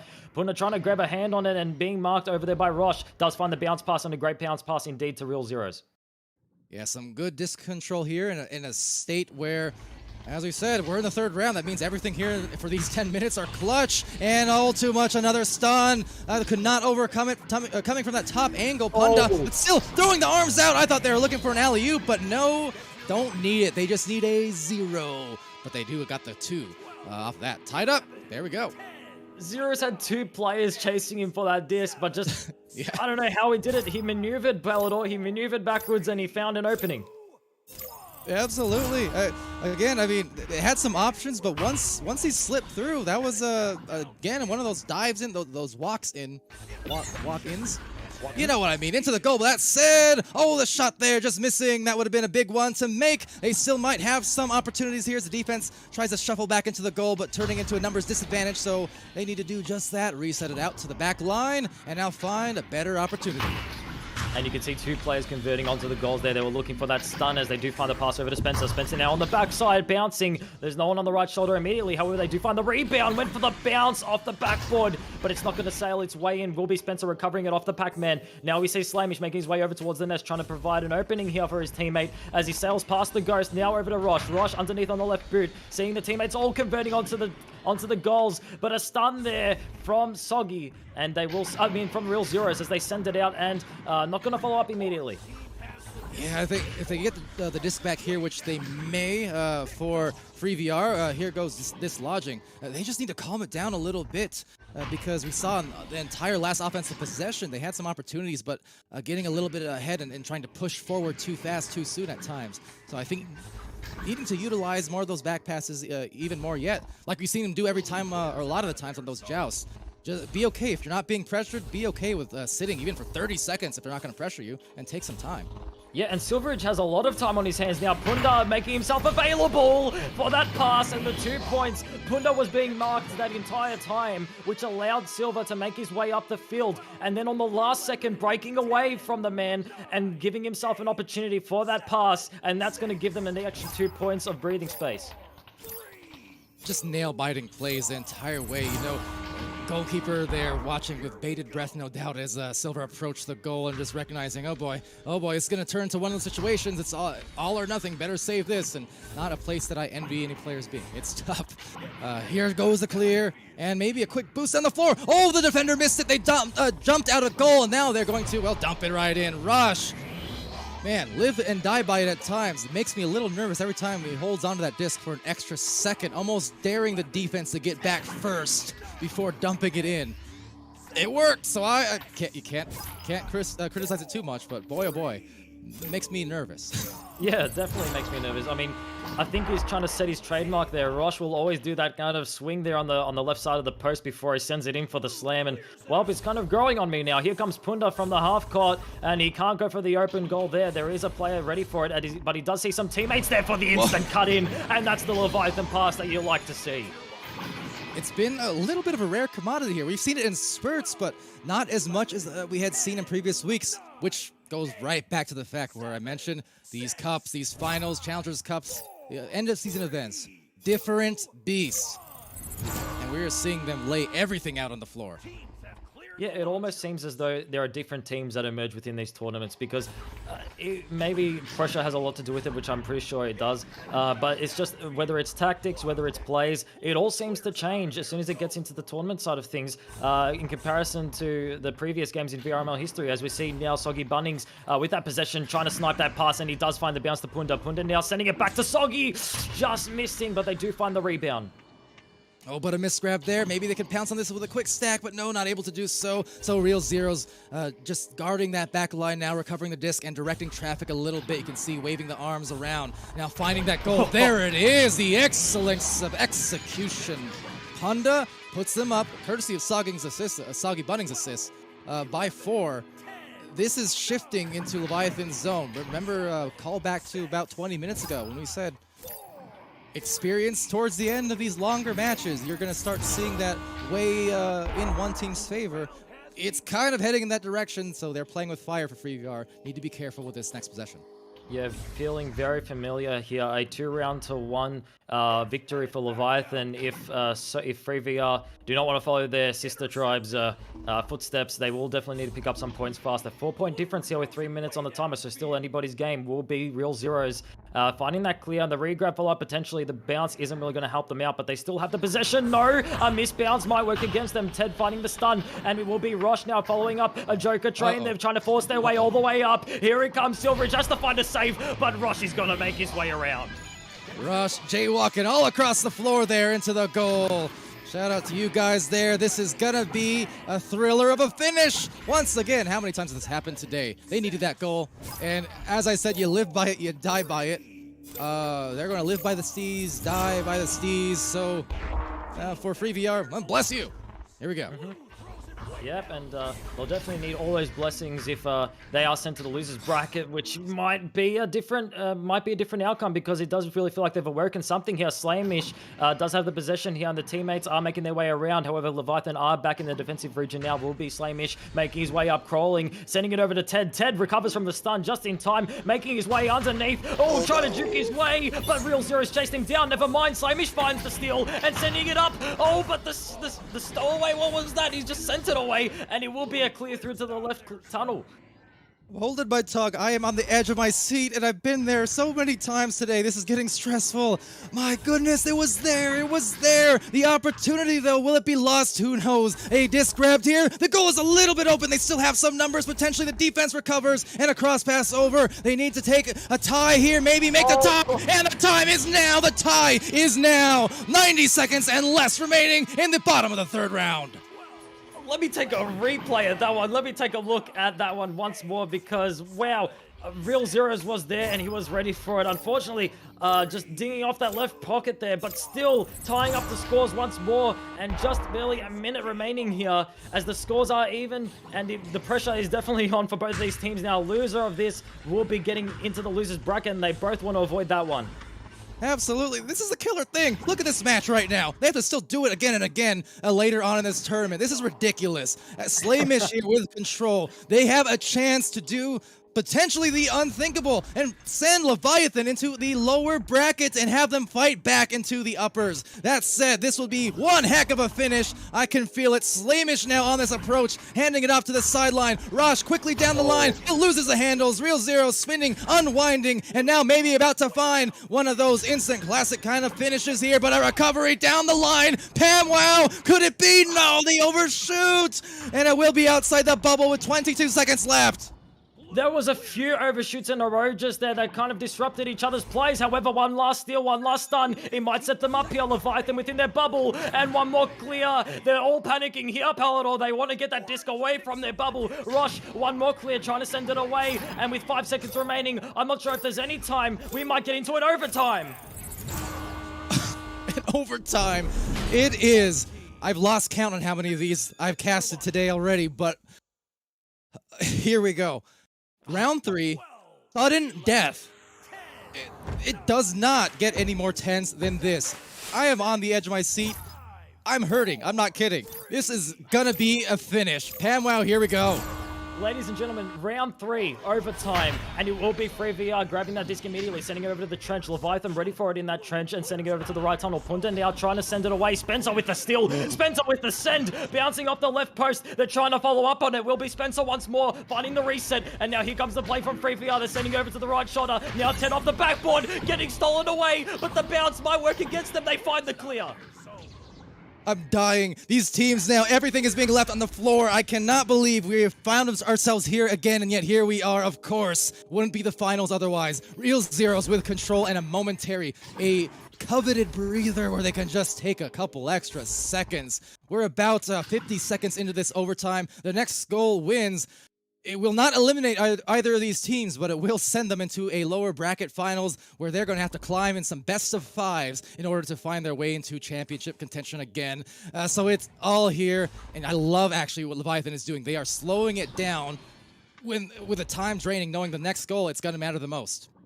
Palador, that was a beautiful pause that Real Zeros just did then, because it gave me a moment to breathe as well, and it gave Leviathan a moment to breathe, but how much time do they have as the regrabs are there from free VR? Real Zeros was really trying to set up a passing play, a calm, collected play all the way up to the goals. However, they still have that possession now. Great awareness there from Puna to find that disc. However, getting stunned away. Free VR aren't letting go of these stun plays, Palador, as they force that disc through the right tunnel, and the regrabs are there. This might be an opening. Maybe the time is running out. Could it be a double OT, a stun? The biggest one yet we've had in this round, because that could have been an open goal conceded the other side of the floor. That is a wall shot taken off, but it's going to be hit on that Geo, and some more hits coming through. It's going to be Silver Ridge coming down, and now they are bound for finals. Soggy Buddings snags the win. 10-8. OT round 3 done. We were waiting for that reverse sweep, and there it is. Leviathan coming back within the last 10 seconds in the overtime, taking that sweet victory, and they wouldn't have to worry about a bracket reset within the finals very soon at all, and they will be sending free VR down to the losers bracket to deal with Australia. Leviathan will take their sweet break, and we're going to be heading into the losers finals. Oh my goodness, what a game. Fainham, what have you got for us? I mean, how many round 3 overtimes is it going to take to just end Pally for the cast this weekend? So, but I mean, it was super interesting to see both of these teams have such different styles but be so evenly matched for 30 odd minutes of this game. So really excellent control from Leviathan. I mean, they wait for their openings the entire time, passing it around until they can move it up. They're not taking huge risks, whereas on the other side with free, they're being more aggressive. They're putting it in the goal. They're taking a little bit more one-on-ones, getting a little more scrambly in the bubble, and that's their territory. So it was cool to see both teams fight to put each other on their home turf. Leviathan was trying to get that control and keep that control, whereas Free was trying to get that scramble and stay in that scramble, and it was just that battle, especially in that overtime. I mean, that's what we were seeing the entire time, was just this night and day contrast switch between team possessions that make amazing plays and amazing spectator sports like this. Oh, lie. I'm sure that was excellent. I retained almost none of that. How disrupted Palador and I from that. Just from that game alone, you can see it. This is. Look, I saw some Ignite presence in the chat. This is what I was feeling earlier on when we had the 3 rounds of it. Similar ending too. It's uncanny. But same story, right? It's like, oh boy, the defending back-to-back I'm are coming in, and they are on their heels. And look at that. Who pulls through in the end, some way, somehow, just when you think you thought. I'm floored. Didn't I tell you guys I started this stream this way? I started last season's OCE finals same way, okay? Each of these finals I keep saying, much love to all of our regions, of course. But OCE's finals have been something else in terms of stressing me the heck out, because something is maybe it's in the Leviathan juice that they're drinking. I don't know. Maybe. Every one of these finals, we get stuff like this from Leviathan, where they kill me nearly, because we get to these overtimes, these round 3s, these bracket resets, these round 5s. Not a joke. Every season so far, it's been like this. I'm dying. Anyway, that said, add on. I want to, before we wrap this one up, because there was something else to unpack there. That pause that Real Zeros took, that pause was magical. It was game-changing, that pause. I will say that it definitely changed the pace of the game. I think Free VR, they ride on that rushed kind of gameplay style. They want to rush the disc. They want to get those stuns. They want to force it into the goals. Leviathan, their approach, finding the passes, you know, melodically, taking it their way up to the goals and calm, clean, score a goal. Yep. But I think it was that pause that kind of just disrupted that whole rush mentality and just let them progress their way up to the goals and just soggy at the end with those 2 points. But man, that pause not only helped out the players there, but he helped out Pally and I because we could take a breath for a second. Yeah, absolutely. And on that note, we will redirect to our next match, our lower bracket finals here. In fact, maybe we can pull up the brackets real quick for OCE in just a second for you to take a look, because it's been an incredible 2 days, and again, we still have more to come. So today we started out with Astria versus Last Centurions. It was Astria taking the 2-round victory there to advance into the finals. And we just saw in those upper bracket semis, Leviathan versus Free VR, a thriller, 3-round overtime thriller of a match, resulting in Leviathan securing their spot in the top 2, and then Free VR versus Astria will happen next. And it will be best of 5 the rest of the way on this stream to determine our champions in Oceania. And oh my goodness, Pamwell, I'm excited. So that said, brief intermission. We are going to get sorted out into our next match. Coming down to this, don't go anywhere. If you do after that, you're silly. That's all I got to say. That's right. I said it. Silly. Sue me. Sure. So stay tuned. We'll be right back.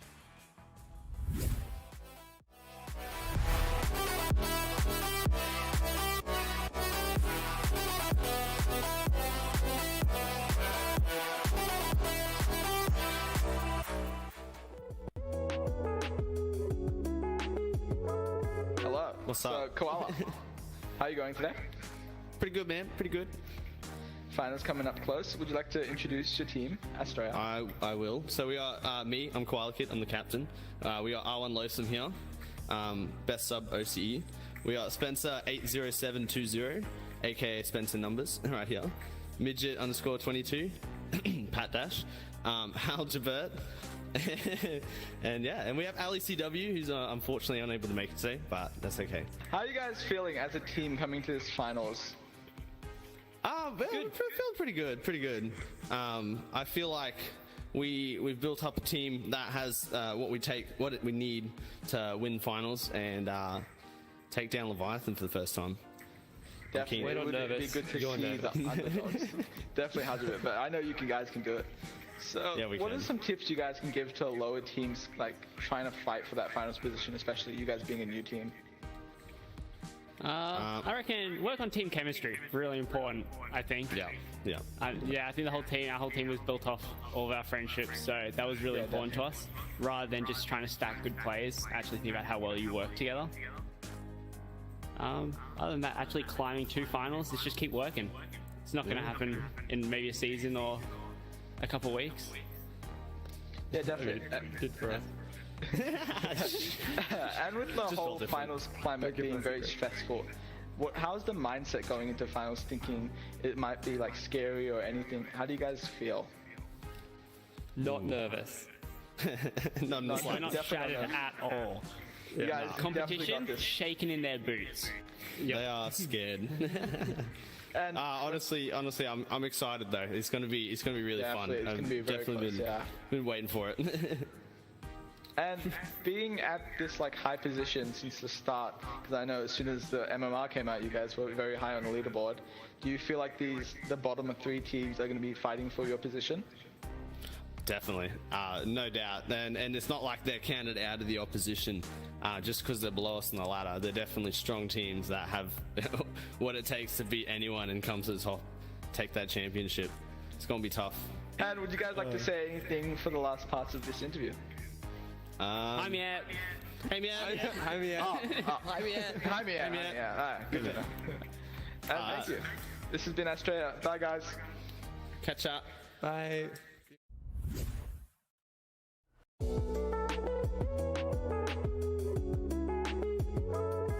Hi everyone, everyone. I'm Punda, and this is a pre-finals interview with Team FreeVR. Here we've got Ted, Rosh, Spencer PCS, Aliosa, and Slamish, who isn't here today. How are you guys feeling coming into the finals this season? We're pretty confident with all the hours we've been putting in and trying to train very hard and do really well. And yeah, Spencer? Look, in terms of confidence and how we're feeling about the season, I would say the amount of hours that we've put in and in terms of training and preparation has just been incredible.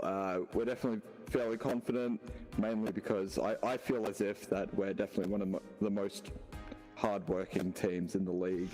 And, you know, we're practicing, we're doing scrims, we're doing trainings every single night, and just to make sure that when we come into finals, we're the best version of ourselves and ready to take on any challenge. So at the end of the day, whatever happens, happens, but I couldn't be more happy to go into this challenge along with the people around me, and definitely Hamish, who's not here at the moment, but we are thinking of him right now. But yeah, definitely no other teammates I'd rather be doing this with. So your main way of practicing for finals is just by doing lots of scrims against, what teams are you scrimming? I would say mainly right now we're doing a lot of scrims against the Japanese teams.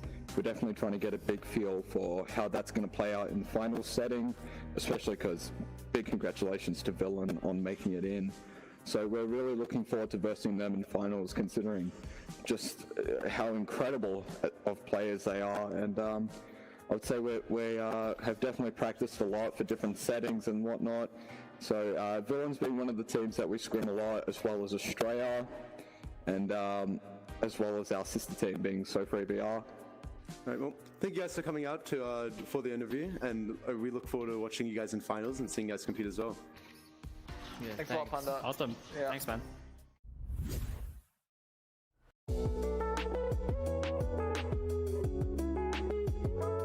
Hello. What's so, up? Koala, how are you going today? Pretty good, man. Pretty good. Finals coming up close. Would you like to introduce your team, Australia? I will. So we are me. I'm Koala Kid. I'm the captain. We are R1 Losum here. Best sub OCE. We are Spencer 80720, aka Spencer Numbers, right here. Midget _22, Pat Dash, Hal Jabert, and yeah, and we have Ali CW, who's unfortunately unable to make it today, but that's okay. How are you guys feeling as a team coming to this finals? Feeling pretty good. I feel like we've built up a team that has what we need to win finals and take down Leviathan for the first time. Definitely, it would be good to see the underdogs. Definitely has it, but I know you guys can do it. So, yeah, what are some tips you guys can give to lower teams, like trying to fight for that finals position, especially you guys being a new team? I reckon work on team chemistry. Really important, I think. Yeah. I think our whole team was built off all of our friendships, so that was really important to us. Rather than just trying to stack good players, actually think about how well you work together. Other than that, actually climbing 2 finals, let's just keep working. It's not going to happen in maybe a season or a couple weeks. Yeah, definitely. Good for us.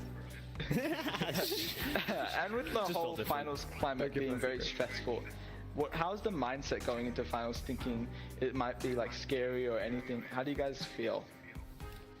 Not nervous. Not shattered at all.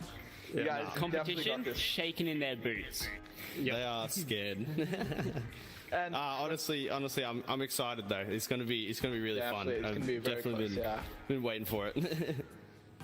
And being at this like high position since the start, because I know as soon as the MMR came out, you guys were very high on the leaderboard. Do you feel like the bottom of 3 teams are going to be fighting for your position? Definitely, no doubt. And it's not like they're counted out of the opposition just because they're below us on the ladder. They're definitely strong teams that have what it takes to beat anyone and come to the top, take that championship. It's gonna be tough. And would you guys like to say anything for the last parts of this interview? Hi, Miet. Hey, Miet. Hi, Miet. Hi, Miet. Hi, Miet. Alright, good to know. And thank you. This has been Australia. Bye, guys. Catch up. Bye.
Welcome back, everybody. Thanks for waiting with us here because the wait will be worth it, I guarantee you. And I gotta spill some tea here because the facts are we are in the lower bracket finals. This is the match to determine who makes it into the upper bracket, in contention for those prizes in the top two, and who finishes in that bronze, that third place. We just got done with another classic of a finish, 3-round thriller overtime between Leviathan and Free VR, and it was such an excellent display of fortitude and end of season intensity that we love to see. Pamwow joining me here on the co-cast. We've got Phenom on the sideline cast. We've got so much for subtlety on the cameras, and again, Torquemada on the moderation, helping keep everyone and everything organized. With that, I'm ready for, if nothing else, some organized chaos. As one of the former Suns coaches used to say, you know, with these two teams, they're in the thick of things, battle of attrition, as we say, and it's going to get messy and ugly at times. And other times, it's going to pick up and get beautiful and tense like it was before. Pamwow, what are you looking forward to here between these two teams?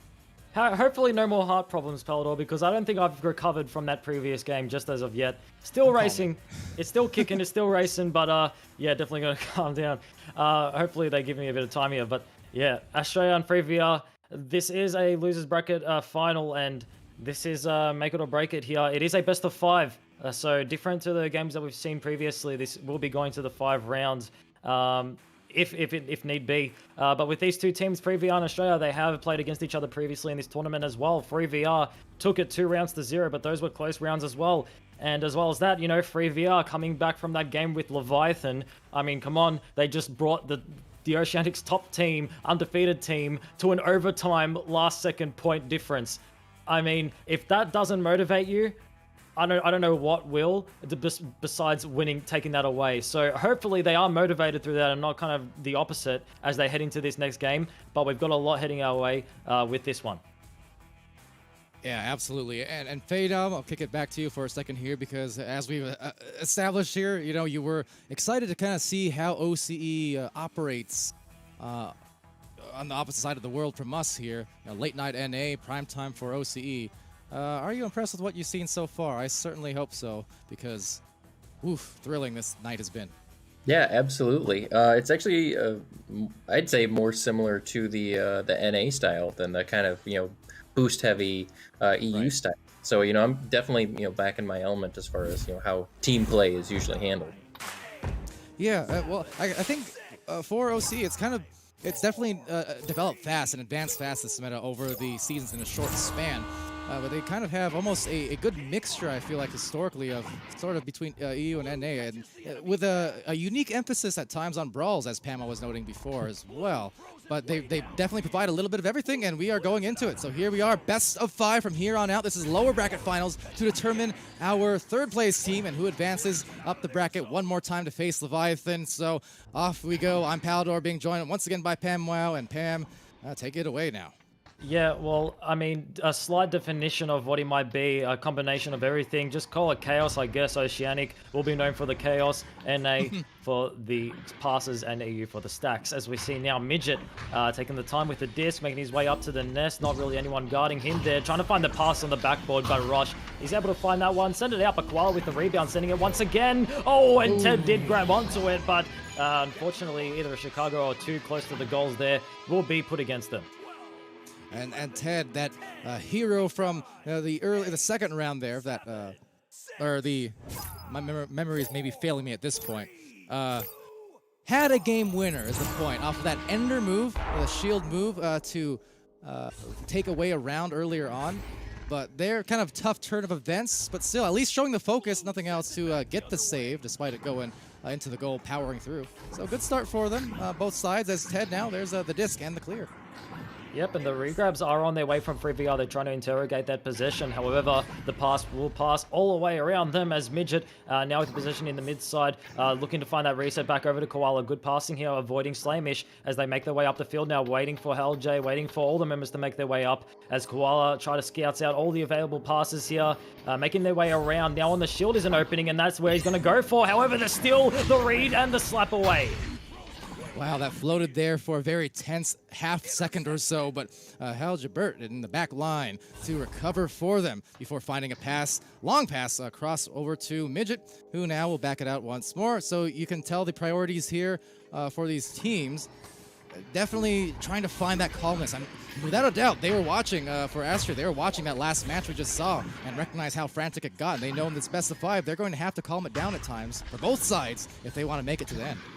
Yeah, well, like we mentioned earlier, I feel like coming out of a game against the top team, it definitely will like kind of get you ramped up. So you really gotta respect Australia's kind of play here of just taking it nice and slow. Don't want to get FreeVR too excited here. But however, a few points here might get them excited from 19 meters out. Rosh taking the opportunity. Wow, 19 meters out, 17 meters a second, and a well-timed, well-placed shot. A few minutes into this match, and there's the first few points going for FreeVR. So back on the board now. Not too soon after that 3-round OT, just 15 minutes ago. Back into the mix, and first offensive joust for Hal Jabert and Astria, playing it slow. And they are looking for a play through the left side of the field. However, a mid opportunity might present itself. No one marked on alley here, so they will be making their way up towards the field on the roof now and waiting for the team members to get their way up. So we'll be going for a bit of spacage here. However, Ted able to find that steal and the slap away, a forced slap. So we'll make its way into the hands of Haljay. Haljay finding another pass back to Ali. Ali getting stunned away, and Ted might find that clear. And Hal Jabert, well, finds the disc. So once again, Hal Jabert manning that back line and definitely closing those curtains and just offering another opportunity for the team to work it up the floor as waving around, looking a little bit like Rosh for a second. So a momentary juke before finding Midget, who inverts on the catch. Meanwhile, inside that bubble, a lot of harassment going on those goalkeepers as they now fan out the floor and maybe spread out for the pass. There's the barrier, buries it. 4-3. and I really, really hope that that was not another Chicago there. But however the case may be, another point lead for Australia, and FreeVR will be presented with another Joust advantage. And another one of those games where the time just passes by, Palador. We're already near the 5-minute mark, 5-minute 45 on the timer, and 1 point difference. So a close game, anybody's game, as Slamish will hold on to that. Oh my goodness, never mind. Read by Koala. Koala, that was insane. What an excellent read. Insane is right. I can't believe he got that grab and the finish as well. That was spectacular. To be able to read the clear in that type of situation, I'm watching the replay once more, but you have to be ready to grab any side of the nest there. And Koala read it, and he found the points, and that might just swing things into their favor here. He already has in terms of points, maybe with momentum. Koala looking for round 2, but a pass there to Spencer to calm things down as they look to weave this one through the midfield. Just goes to show, even that kind of awareness, you see it from goalkeepers sometimes, just being able to put your arm in the predicted right place, it's going to buy you opportunities as a fast joust and right through the hearts. It's going to be 6-5. Astria now taking back some, or getting some points back for FreeVR rather. But yeah, it's the time is going by quickly and it's still a close game. Not going to make early predictions yet, but we've seen this happen across the day. It just seems like, especially this deep into a tournament, you almost can expect them to be this competitive anyway. So love to see it. Yeah, and FreeVR obviously not being put off by that play there from Koala Kid, which you love to see as well. They're still maintaining this regrab pressure, and they're trying to chase away the pass. However, Koala able to find it in firstly over to Midget. Now Midget returning the favor back to Koala. Koala over the shield, and just a bit too slow behind is Rosh. So no stuns coming away, and another few points over to Australia. All right, picking up the pace now because a few minutes into the match, there was only 1 goal apiece for the teams, but now a couple minutes later, we're at 8-5, so a few quick goals in the last minute will bring the scoring totals up a bit more. Offensive joust. Rosh there. Not too much time, but a great stun as well as the pass off, and Rosh now hanging onto the toes to try and break up that stack and does quite well at it, so Rosh now causing some disruption as they send it down the floor. And that disc is going to bounce up across from the trench. However, Haljay is able to nail that possession and getting guarded there by by his teammates there, trying to stun away Spencer, and he will work. And now you can see FreeVR just making their way back into the defensive kind of things. They still do have, I believe it's Spencer dedicated in the mid-side to try and intercept some of those passes. However, they've just made their way up to the midfield for 3, and now a potential opening here. Went for the pass, the shield getting in the way. They still do find the rebound. Yeah, kind of hooked the pass a little bit, and now it slips by a couple of players as the defense is in the area, but a nice anchor from Midget, actually. Disciplined to not get involved in the brawls and just use that opponent to advance on the floor. Although a clear goes down, a very efficient stack, but undone by one person, and right back hits Midget. So the turnovers here that are being forced, just rapid fire, as it will be a 3-point advantage, still 3 minutes remaining. You know, every time when I'm playing Echo, I hear that steel sound, I'm thinking, okay, well, if it's the other person's possession now, it'll be a bit of time before we get it back. But then it's just these games that remind me how it's not over just as soon as someone gets a steal, as we see now. It's just going to get stolen right back, and you have to expect that as they find that clear down the field, and the regrabs are there from both teams. However, it will be Australia in the end, and Midget turning around to find 2. Yeah, found that tight angle, and off of the great shield move, that ender move as it's called, of course, where, you know, on the OCE side, we have the so-called dusty move, which is when the quarterback, the person holding this, goes for the punch on the approaching opponent. Then the ender move, named after a player, well, the same name, Ender, over in North America, plays for the Kings, New York Kings. Just when you let go of the disc and shield yourself from an opponent coming into the brawl. So you kind of, one of the fun things I love about Echo is those different namesakes after some unique moves that have been put in over the last few years. Yeah, a bit of paper, scissors, rock action. Oh, wait, never mind. You guys don't like it to be called that way. As Australia make their way up, Koala Kid inside. Palador's not happy with how I said paper, scissors, rock there. I'm sorry. What do you guys say? Rock, paper, scissors? Rock, paper, scissors. It's rock, paper, scissors. It's Dr. Pepper. Okay. Pam Wow. Pepsi, gotcha. All right, sick. All right, Dr. Pepsi, paper, scissors, rock. I am sick. I'm very sick right now. I think FreeVR are sick of these points being scored against them. They've got that just advantage, 12 points to 5, however, and a minute 15 on the timer, so they're going to be looking for a response right now. They are going to be resetting and sending it, crossing it across the field now will be, I believe, Spencer with possession. They are making their way across the field and looking for a pass opportunity. They are making themselves open. However, however, being marked by Australia the whole entire time. So they will be draining away this timer. And FreeVR, I mean, they can't really afford to take things slow at this point in the game. No, they can't, although at the same time, again, maybe they're just recognizing that it's a long battle. Oh dear, it's through the goal, don't ask, but it will be off into the other side of the floor. That is an unfortunate miss, but a fortunate rebound will be taken right back by Midget 22 and cleared. An unfortunate bug there kind of with the goals there, but a brighter way of looking at it is that it didn't happen at a more crucial point in the game. And we got through it. We got through it now, just like that disc got through the goals. We got through it, and now we only have the good stuff to look forward to. Yeah, at this point, I mean, with that remaining amount of time, not a crucial turning point, but at the same time here for the Free VR team, still, if they can get this going, recognizing that even more so than the last match against Leviathan, this is going to be even more of a battle, kind of knock them out, drag them out type of brawl, where it will come down to almost a chess match type pace the further we go into these best of five. So something to look out for here, how they respond and react, as we will go into the sidelines and check in with Phenom. Yeah, like you said, I mean, it's very chess-like right now. I think one of the big things that we saw with the Leviathan match with FreeVR was that FreeVR really liked to take that kind of more scramble approach, kind of take that more aggressive approach. And what I've been noticing from Estrella is that they really like 1v1s. They're very, very good at brawling and really going one-on-one with an opponent and coming out successfully. So I think a lot of the issues that Free's been having is that, you know, their style kind of relies on that 1v1, and, you know, they're you know, kind of losing the race in that regard. You know, on the other hand, they also kind of flip the script where, you know, the number of shots taken is 10-1 on the side of Estrella. They didn't have any assists. It was 100% difference, 3 assists to none. But they did have tons of staves and tons of steals back from the other side. So, you know, possession time, you know, pretty different as well. You know, not only were they, you know, it wasn't like the team was just taking the disc and immediately scoring, like, you know, a clear and boost. You know, even on runaways from in the EU side, you know, it's a lot of, you know, similar possession time, but higher scores. This time, you know, they were really, you know, taking their time to, you know, put each one in.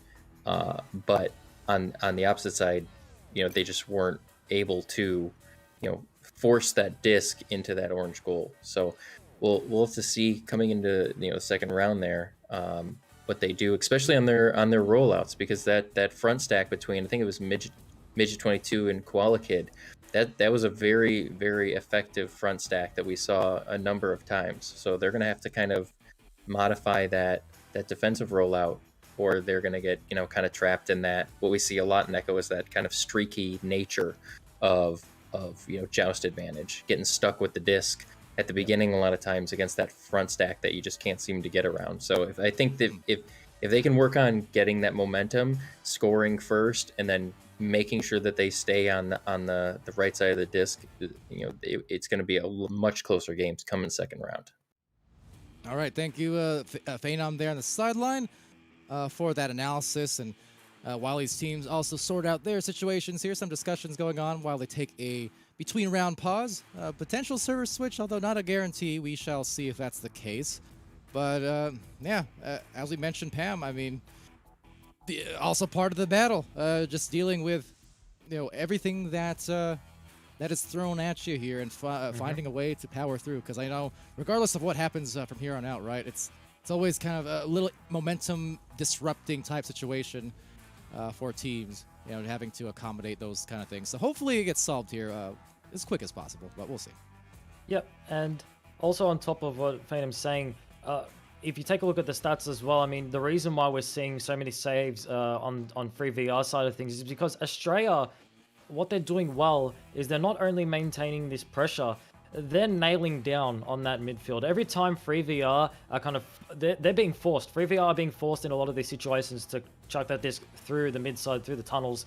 And Australia just seem to be on top of it every single time with those regrabs. They're following up on that disc. And you know, if you give a team a second shot, a third shot, it's eventually going to be a point against you, which is kind of like the common thing you'll see with your Neko VR. So yeah, with that said, it's free VR are still doing so well with maintaining that defensive integrity, but Australia are doing very well in terms of penetrating it over time, and it's just a matter of time until they get points after resolving that attacking strategy. But I think that we might potentially be having a server switch due to, I mean, we saw it earlier on in the game, just a few Chicagos here and there, so nothing too insane, but it definitely can affect the game. But again, as you mentioned, Palador, I can imagine that a lot of teams would be okay to proceed because it's a part of the game. It definitely is something to do. It's a mechanic within the game. It's something you kind of have to build to develop against as the tournament goes on. But you can imagine the frustration that might go through some of the players as some of these plays do occur. So I think we might be going for a switch soon, depending on just verification and everything with the team captains in the chat. But we can confirm we're doing that right now. With that note, I will say we'll take a quick intermission here just to get a little bit reorganized. I don't anticipate it'll be very long, though, just a couple minutes. So please bear with us. We will be back in just a second, though.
All right, hello everyone. Sorry about that, a brief delay, just a quick server switch up for these teams, and as we try to get going again onto the next round of this best of 5 in the lower brackets. This again is the match that determines who will advance into the upper bracket finals and be one of the top 2 teams to qualify for our prizing, and as well as the chance at those the championship against Leviathan in the upper brackets. So once again, we're here into it. These teams just about readied up. I'm Palador, Pam Wow casting with me, Faye now on the sidelines, and so much for subtlety on the cameras.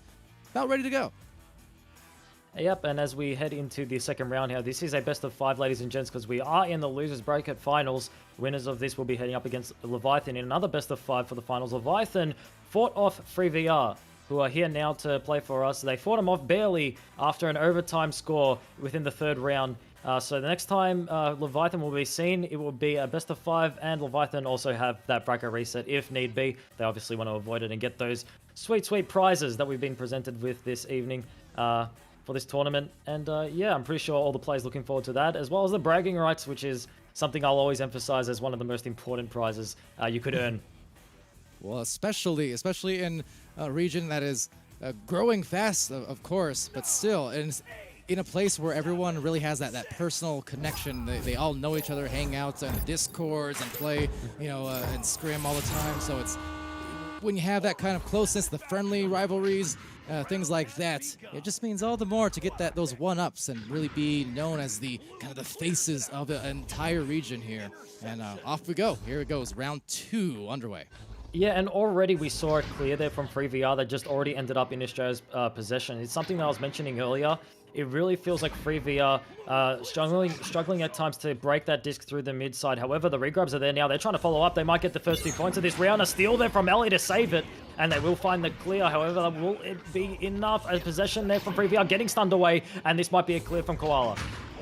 All right, Koala on that bouncer, gets stuck in the trap a little bit, but the stack is there to recover. Ali, CW with the disc and sending it right back and forth between the two.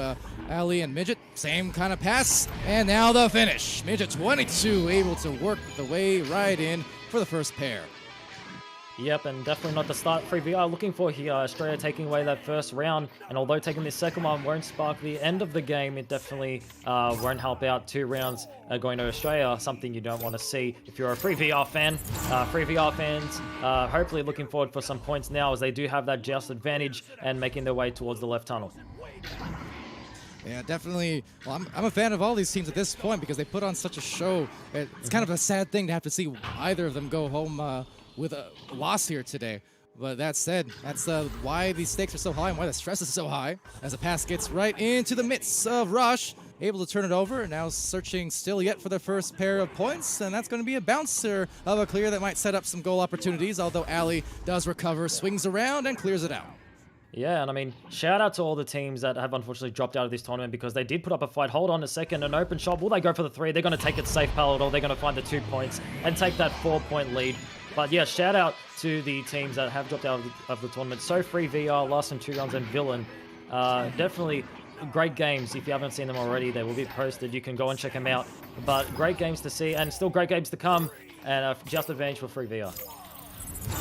All right, so FreeVR over still yet looking for those first points in these first few minutes. A quick launch out. Ted making the catch and sending it over to Spencer PCS. Spencer up high, but reading that from a mile away. It's Ali CW, another takeaway. And back into the bottom there, right through the barrier, and managed to work the way in. Jumping around in celebration is Midget 22, and well deserved. That was a nice shot to put them up even more.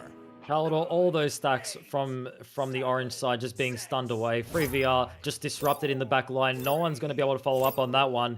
And really utilizing that open goal. Australia are just there immediately with that loose disc. They're following up on it and they're finding the open goals. FreeVR desperately really need to be working on that, re-grabbing back to their bubble. Otherwise, they're going to have a lot more open goals on their hands as Koala Kid finds that disc and attempts to send it. However, a turnaround potentially, Ted finds that reset.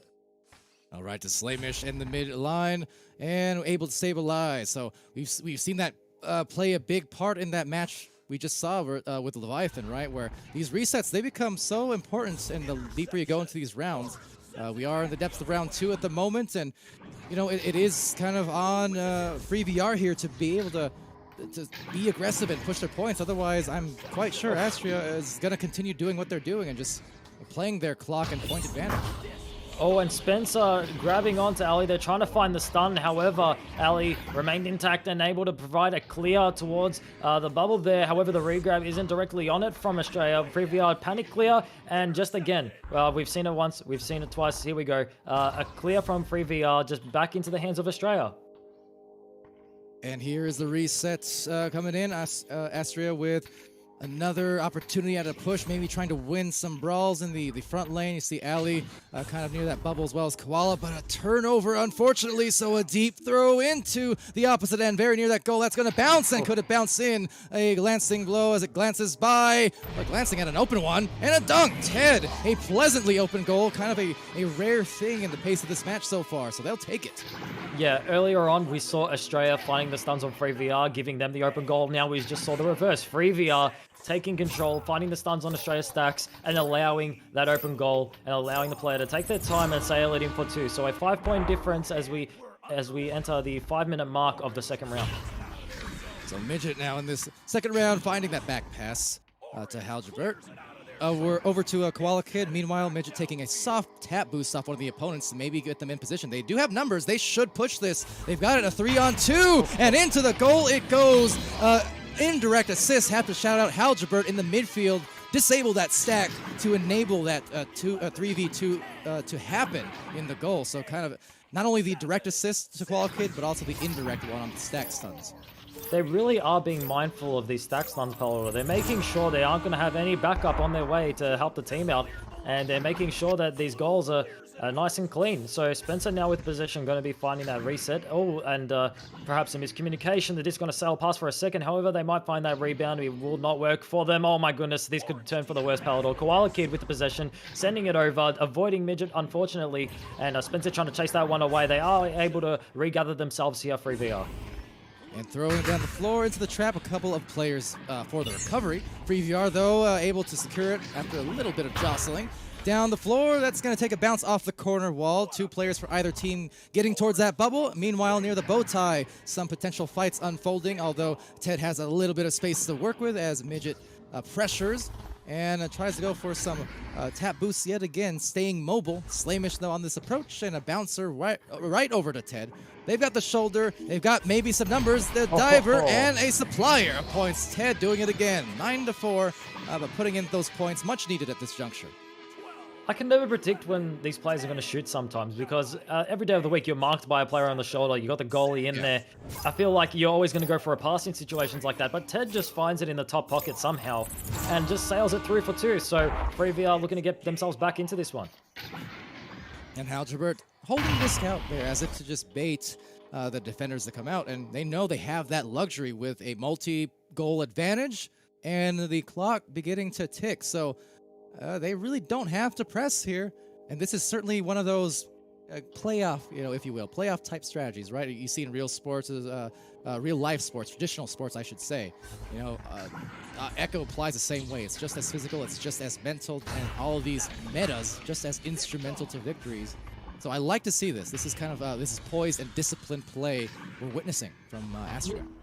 Yep, well, a 5-point lead, they're entitled to do so. Koala Kid really going to grab onto that disc, sending it back over to the teammate. And we saw it once again, Free VR. There was a moment where they did break free and they did catch that possession. However, Halj was just waiting there at the double diamond to collect that clear and sending it back to the right boot. Now will be Ali making their way back. Another pass over to the teammates, unfortunately bouncing off, and Slamish with the clear.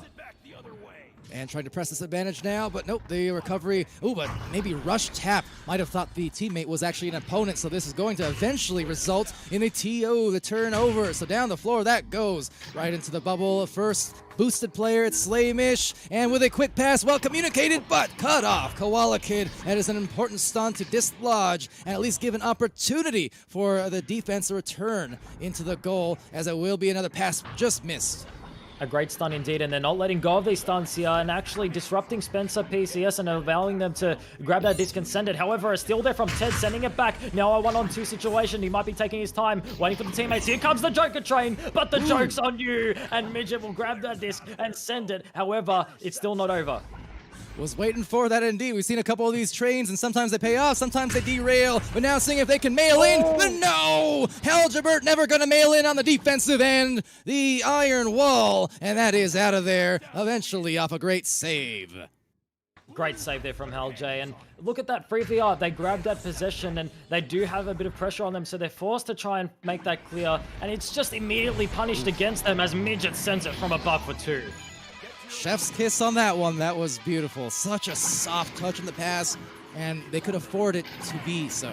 That was just a great setup. Like I said, the fact that we are in the highest possible pressure situation in these last matches of the season, to be able to execute your game play, your game plan with that much poise and patience and not looking rushed and panicked in those instances, especially these last few minutes, something to definitely commend.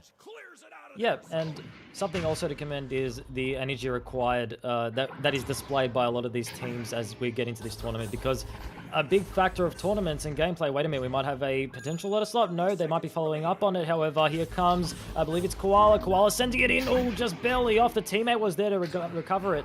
But something to admire, Palador, about all these teams in these tournaments is you have to have that energy to keep continuing game after game, because it is a sport and you have to be able to deal with it just like in other sports as well.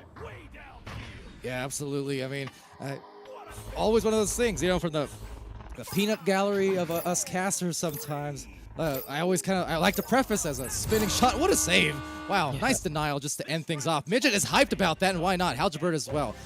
I like to see that they were poised so much during the last few minutes of that round, but you can still see the body language, that physicality at play. They know what's on the line. You can see it in the celebrations. So I really like what I'm seeing from them on Astria, but at the same time, you know, we're only moments away potentially from a totally different round. Speaking of timeout, so in the meantime, we'll head over to Phenom on the sideline. What you got? More of the same, unfortunately for FreeVR. It's one of those where I think, you know, they were playing the same game, but the unforced turnovers are really what's stabbing them in the back right now. A lot of taking the disc, and you know, caused directly by Astrea's pressure on that, you know, that midfield. They're very, very good at, you know, brawling the one of them. Sorry, I just saw the disc go into a tunnel. I don't know if you guys saw that or not. But I don't know what you're talking about. But I'm getting tunnel vision because oh yeah, I just totally got distracted by that. Yeah. But yeah, I think the boost stack still from Koala and Midget, and then Koala's, you know, goalieing skills and their defense is just shutting down a lot of what FreeVR is trying to do. You know, it like you guys have been talking about, that battle of attrition. You know, they played one 3-round game, but it did go to overtime. You know, it was probably more emotionally exhausting than maybe physically exhausting. Mm-hmm. But, you know, the ability to, you know, take that loss, that near victory, and then come into, you know, another best of 5 that you could have avoided, and then, you know, lose the first 2 rounds. I mean, you got to have a really, really strong mental game to, you know, go 4 rounds and then say, okay, here's where we turn it on. We're going to win the next 3 rounds and then go to the finals and then win 3 rounds after that. So, you know, they do have a lot, you know, probably on their minds as they come into this 3rd round after the timeout. But yeah, I mean, but hey, you know, this isn't the weeklies. This is the finals, right? You want to win this, then you come out and you show in those next 6 rounds why you're in the finals. Yeah, and not only that, make it 9 rounds, because if they do win against Leviathan in those finals, they get a reset. So it's not even over after 6 rounds. It's actually like the tables are turned against them here. But yeah, as we mentioned before, it's one of those things where that's what you're gonna have to deal with. I mean, they definitely put their better foot forward in that game against Leviathan. They gave it all. It was an overtime game. They brought it to round 3. So they definitely gave it their all there. So you can only imagine the exhaustion that would come from a game like that. But alas, it mental exhaustion too. Yeah, mental exhaustion too. And not only that, what Payne mentioned as well, 2 rounds already against them. I mean, not only is it just a very difficult obstacle to overcome in terms of, you know, physical, but mental as well definitely takes a toll. So huge respect for FreeVR for hanging in there and still putting up a pretty decent fight as the game does progress. But Australia really taking control of this one. Absolutely, you guys are on the money with that. I know it's kind of a hot button topic this weekend, and across in previous seasons as well. It gets discussed a lot. So I mean, just I don't know. Speaking, I guess, from my end, and you know, just my opinion. So if you don't like it, it's perfectly fine and reasonable. But no, the way I see it is, yeah. the way I see it is here, because it was kind of the same way in years of Echoes past as well, where that's why the finals are a different beast, right? Because it's not just a test of one thing or the other, of an isolated match. It is the true test of who can be the best, and to be the best, you got to beat the best. And to do that, you got to be able to come through the war, the battlegrounds, with that mental game, the emotional game, the physical game, the training, the scrims, the things that go into arriving at finals. It all adds up to this. So it can't just be a one and done scenario in these types of situations. You got to be able to lay claims across every aspect of Echo: mental, physical, emotional. And on top of that too, when you look at, Leviathan is sitting pretty there, sitting nicely, resting, waiting for their potential prey, their opponents to come down from the lower brackets, clawing their way back. But why do they enjoy that luxury? Because they won. They were flawless. They have that winner's advantage. They earn their right to be relaxing right now while these teams stress out. Yep. We were one goal away from free VR being in that exact same position, and then it would have been Leviathan having to potentially crawl their way through these just absolutely destructive best of fives and bracket resets, and it would have been them on their heels. It was one goal away in the round 3 overtime. So I get the situation from both sides at the same time, but I feel like you have to be battle tested, and that's what we are going to see here across all of our regions in these finals weekends. Yeah, 100%, and you can tell how through battle testing these teams are improving at an extraordinary rate. And now Australia, they have taken away 2 rounds, ladies and gents, so one more round will spell victory and will spell the finals against Leviathan. Free VR really needed be taking into account that they need to get one more round at least in there so they can keep this game going. Otherwise, they will be joining the other teams outside of the tournament as Koala Kid resets that one over to the bow tie, and now Australia forming themselves.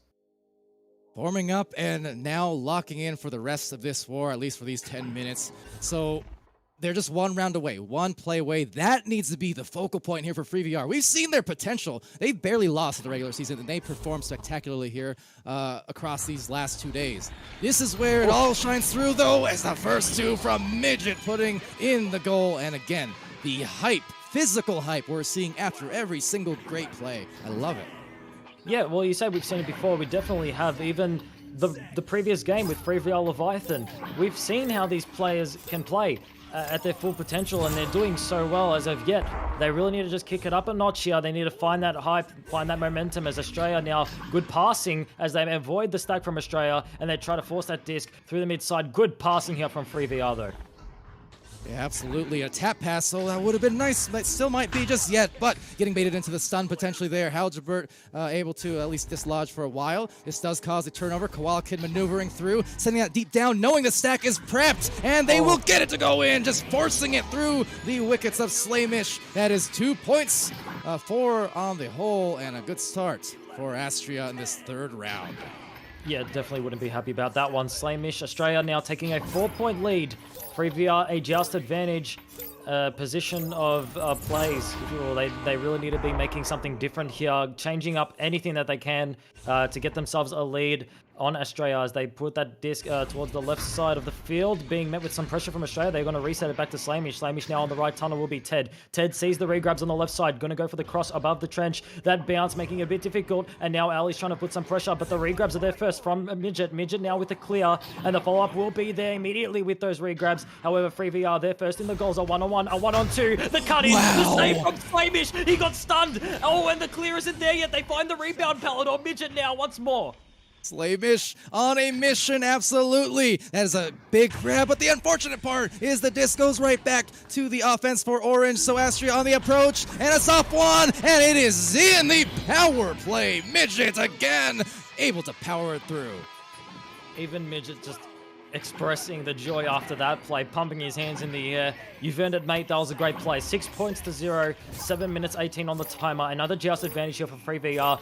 The pass plays was something to get excited about there from Free VR just then. They took that disc all the way to the orange bubble, and if they can keep those plays coming, keep that consistency, they might be able to find some points of their own. 7 minutes on the timer as they are trying to dodge these stacks from Australia. However, oh my goodness, it might just work against them. A steal, a stun, but it's swapped around once more.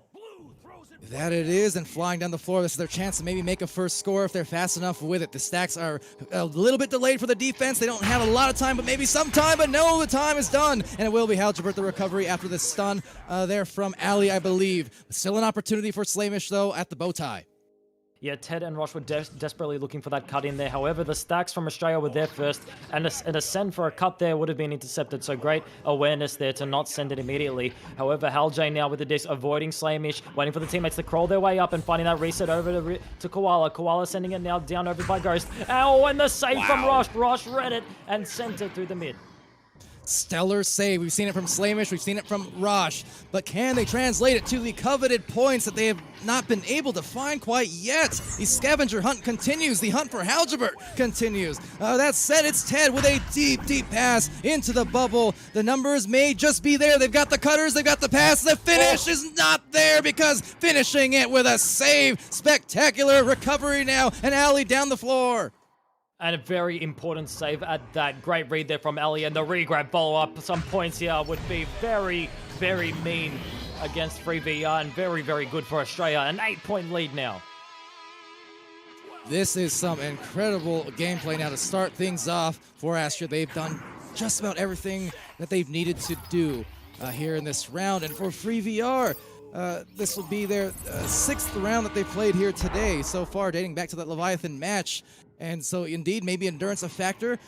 Mental's potentially a factor. I feel like you're seeing these unforced there's another one. You're seeing a lot of unforced errors where they're making like tough angle passes like that with a lot of geo in the way. They're not in the line of sight of each other. They're losing handles of the discs without defense near them all the time. And this is why it goes back to that topic where we know Free VR is a spectacular team. They took the champions to the brink of defeat, and they've had a near flawless season on the whole, but they are finding themselves in a hole in round 3 when they cannot afford it. It definitely is seeming pretty brutal, Palador, just because they're finding these pass plays and they're making it so well. All the way up to the orange bubble, we saw it earlier, but just that brutal save there from Ali and then the follow-up with those 2 points. It definitely just makes things very difficult, especially on the mental, as you were mentioning. However, they're not giving up yet. We do have Ted now with a potential cut-in. Oh, actually going for the open goal. Great vision there from Ted.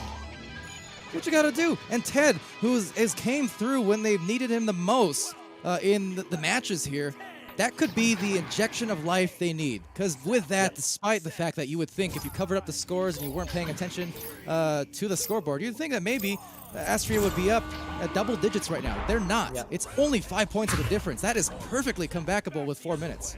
Yeah, 100%. 4 minutes on the timer, more than enough time. However, Australia, if they can find a few more points now to answer back, it would make it very hard for Free VR to come back. However, a stun there, and Rosh might be able to make something work for the team. The regrab follow-up is there, barely avoiding the team member of Australia. However, Koala Kid gets that disc in the end, and they might go for a clear now. The regrabs aren't there immediately. The teammates aren't together with Free VR, but they still find a stun in the end, and now Ted's sending it down, and they're really trying to force a play, Free VR. They are forcing a lot of big contests here with a lot of stuns. Both teams really, just the piles aplenty, and now trying to pile on some points, but no, it will be off. And back again to the races. That defense is stifling on this side of the floor, and yet rifling a pass straight down through the barrier and into the midst of Koala Kid recovers, and another clear, this time much more successful. That disc is just not getting into the goals, Palador, and that disc is not getting sent through that left tunnel after a few struggling moments. It will be Midget now on the tunnel across from the action, and now sending it above to the Pac-Man. And if Australia can find a few passes here, they might be able to take a bigger lead. Here they comes. A great dodge there from Midget. Oh, and unfortunate there for Slamish once more. But you got to respect the passing there from Australia. That one hurts badly. Definitely, every time I see those goals go in on what otherwise was just about a great save, great catch, it's so tough, and especially in this situation when they're trying to claw back for the rest of their seasonal lives here. They have 2 minutes and 30 seconds. They're down 7. It's a little bit steeper of a hill, but not impossible yet. They gotta get moving though. 2:25. Very, very tough on the mental, that one. However, still enough time to get themselves back in it. Will be Koala Kid with the possession, stolen away from Ted, and Ted's going to be sending that one through the mid-side. Winners of this, ladies and gents, will be proceeding into the finals. We are in round 3, so detrimental for Free VR. Oh, wow. 3 points would have been insane there. However, they might have another shot here. 2 points. Had a bit of a stutter on that block there, but recovered it. Ted did very well. There you go. So they got the clear. They eventually got into that bubble for the isolated goal essentially just between that lone defender. As Ted once again coming through with the 5 points in total in this round.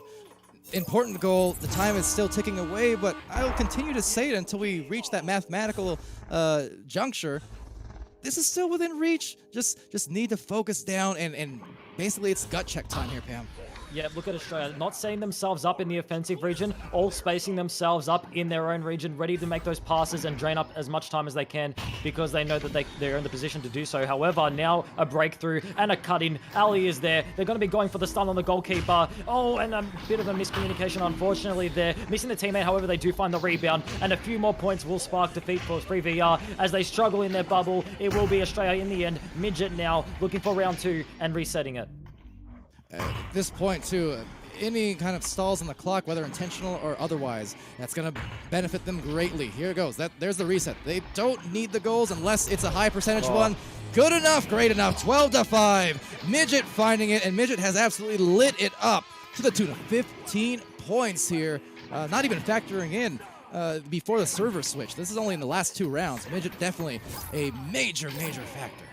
Yeah, even best case scenario, 2 threes in a row for VR still won't cut it, 11-12 at best, but still an insane game to watch here this evening. Australia taking it 3 rounds potentially as Free VR still want to get a few more points in. They don't want it to end just immediately winding their way on the left shoulder, getting stunned away. However, Rosh went for it, and that disc is going to sail to the mid side, still funneled back to the team. However, Ted now on the backboard, and the passes will come in, Palador, but with 10 seconds on the timer, a brilliant play won't be rewarded.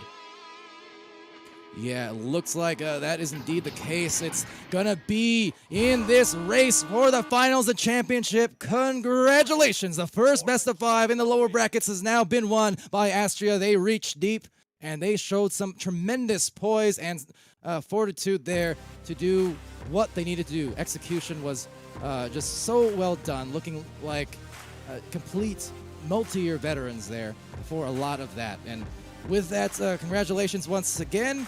And as well to Free VR for still some spectacular matches against some dominant teams, but just could not quite muster it in the end. Meanwhile, over to Sidelines and Phenom capping off this match now before we head into the finals really soon. So, what's up? I mean, congrats to Estrella there. I mean, Estrella. It's going to be interesting to see because, Free VR just came from nearly defeating now what is going to be Estrella's, opponent. So, it's going to be an interesting match to see if they can keep that, momentum. They just went 3-0.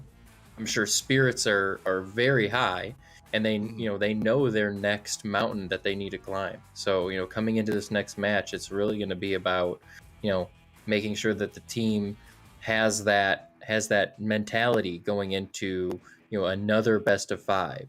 They came into this best of 5 knowing it could be a long game. Best case scenario for their team, they're moving on. Now they got to do same thing to Leviathan.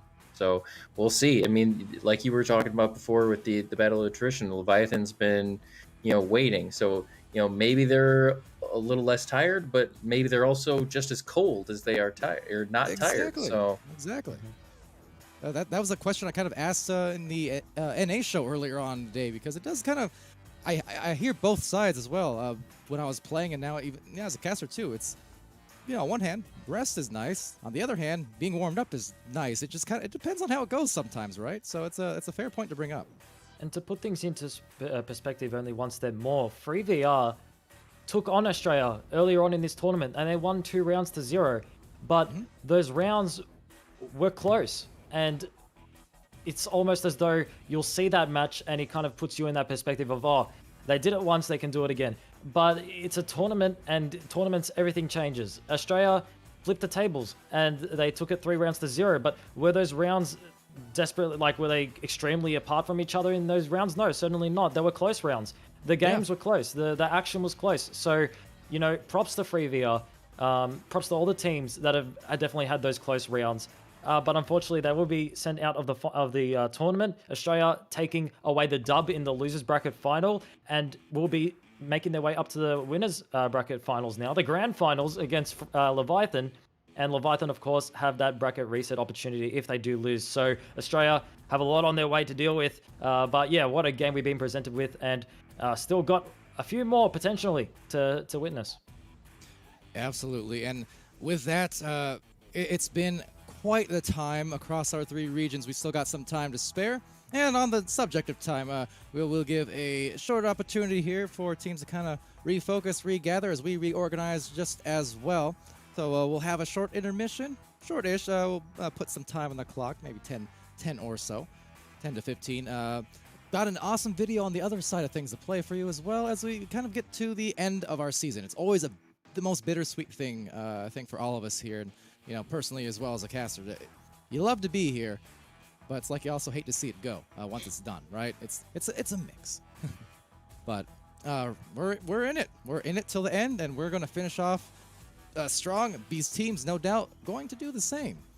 So until the finals match in the upper brackets, you guys stay tuned wherever you are. Maybe go get some drinks, some popcorn yourselves, and join us in another 10 to 15.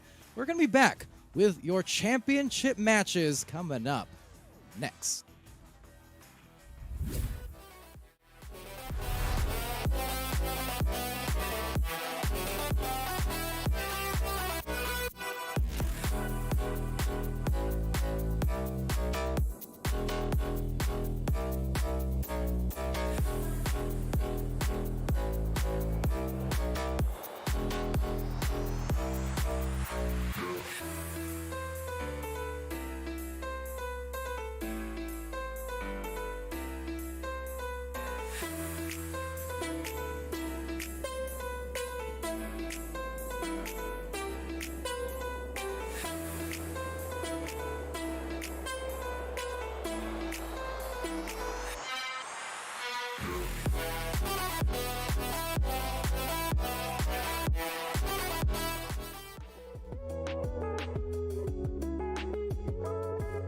What's So, up? Koala, how are you going today? Pretty good, man. Pretty good. Finals coming up close. Would you like to introduce your team, Australia? I will. So we are me. I'm Koala Kit. I'm the captain. We are R1 Losum here. Best sub OCE. We are Spencer 80720, aka Spencer numbers right here. Midget _22, Pat Dash, Hal Jabert. And yeah, and we have Ali CW, who's unfortunately unable to make it today, but that's okay. How are you guys feeling as a team coming to this finals? Feeling pretty good. I feel like we've built up a team that has what we need to win finals and take down Leviathan for the first time. Definitely, it would be good to see the underdogs. Definitely has a bit, but I know guys can do it. So, yeah, what are some tips you guys can give to lower teams, like trying to fight for that finals position, especially you guys being a new team? I reckon work on team chemistry. Really important, I think. Yeah. I think our whole team was built off all of our friendships, so that was really important to us. Rather than just trying to stack good players, actually think about how well you work together. Other than that, actually climbing 2 finals is just keep working. It's not going to happen in maybe a season or a couple weeks. Yeah, definitely. Good for us. And with the whole finals climate being very stressful, how's the mindset going into finals, thinking it might be like scary or anything? How do you guys feel? Not nervous. Not not shattered at all. You guys Competition shaking in their boots. They are scared. And honestly, I'm excited though. It's gonna be really fun. It's gonna be very close, been waiting for it. And being at this like high position since the start, because I know as soon as the MMR came out, you guys were very high on the leaderboard. Do you feel like the bottom of 3 teams are going to be fighting for your position? Definitely, no doubt. And it's not like they're counted out of the opposition just because they're below us on the ladder. They're definitely strong teams that have what it takes to beat anyone and come to the top, take that championship. It's gonna be tough. And would you guys like to say anything for the last parts of this interview? I'm Yet. Hey, man. Hi, good to know. And thank you. This has been Australia. Bye, guys. Catch up. Bye.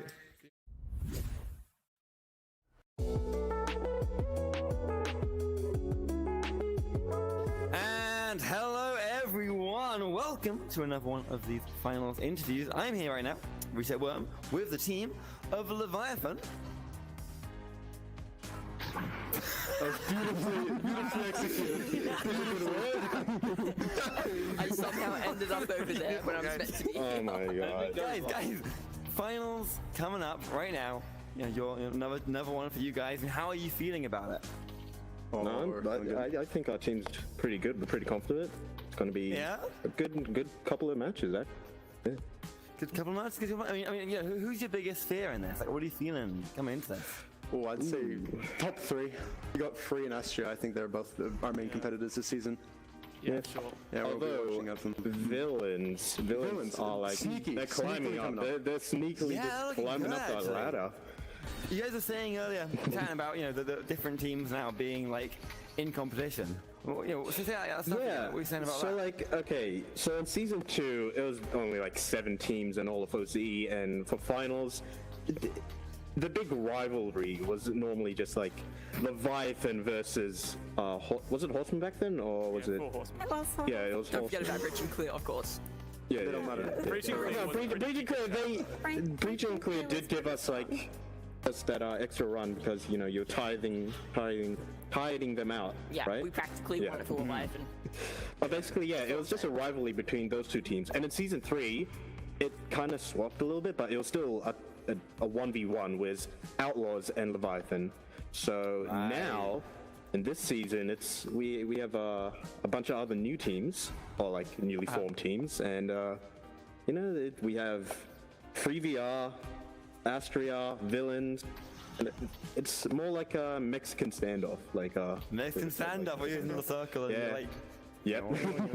Is that makes all right, cool, right, perfect. I mean, that's what I think we're seeing that across most of the regions actually. They're more like competition, the closer stuff. So hopefully we can get some good matches in these finals. Best of luck, guys.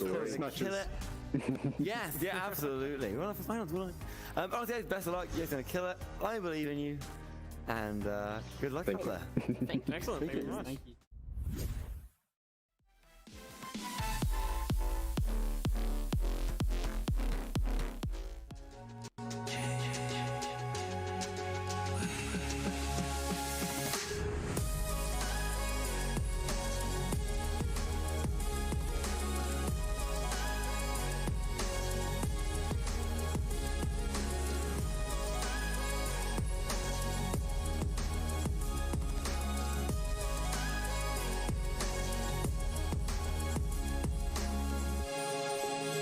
VRware. Our passion is for the future.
VRware. Our passion is for the future.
VRware. Our passion is for the future.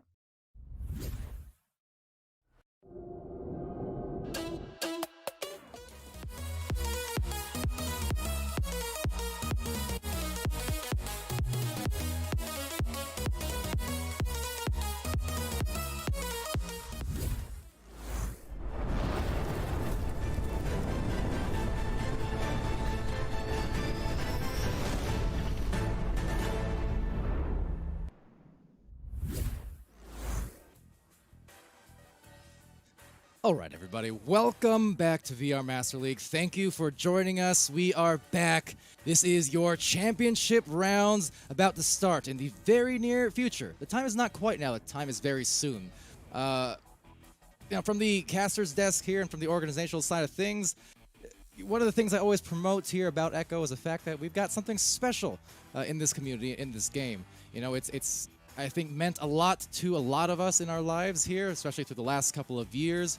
Through the good times, bad times, one of the constants for so many is this game. It's more than just a game, and it's a sport in itself. But that said, before we get into the finals, I do want to give a shout out to Richie of the European side of the Echo community, who's made a fantastic video that we do want to be able to showcase here for you guys, because I think it encapsulates perfectly the nature of Echo Arena, why it's so special, and why we always say that the times we're experiencing now are the good old days of tomorrow. These are the things you will be looking back at for the rest of your lives and the rest of mine and my casting partners here.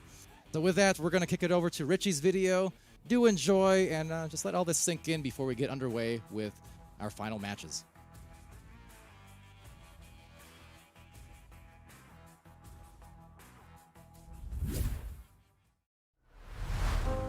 Echo VR to me is a promise from my childhood fulfilled. Growing up, I was always obsessed with sci-fi and space, and when I get into the arena, it feels kind of like I was beamed into this alternate world. I can't really sum up in words just how much Echo Arena means to me, how much it's impacted my life and how it's made me grow as a person. Echo to me, it's more than a game. It's kind of become like a, second kind of life, I guess. It's a sort of method of escapism, if you get me. It's nice being in another world, I guess. Like a place where I got to express my emotions. Getting away from everyday life sometimes. like an escape into a reality that I've always wanted to experience. I didn't imagine something like Echo would come up. It felt like a pipe dream at some point. If I were to explain to a stranger what Echo Arena is, I couldn't. If you try to explain to someone, you actually throw the disc, like, okay, dude. You have to try it. You have to be there. The one thing that Echo has that no other game really has is the movement. I've played so many VR games where just using the joystick to jump around feels so unnatural. But for Echo,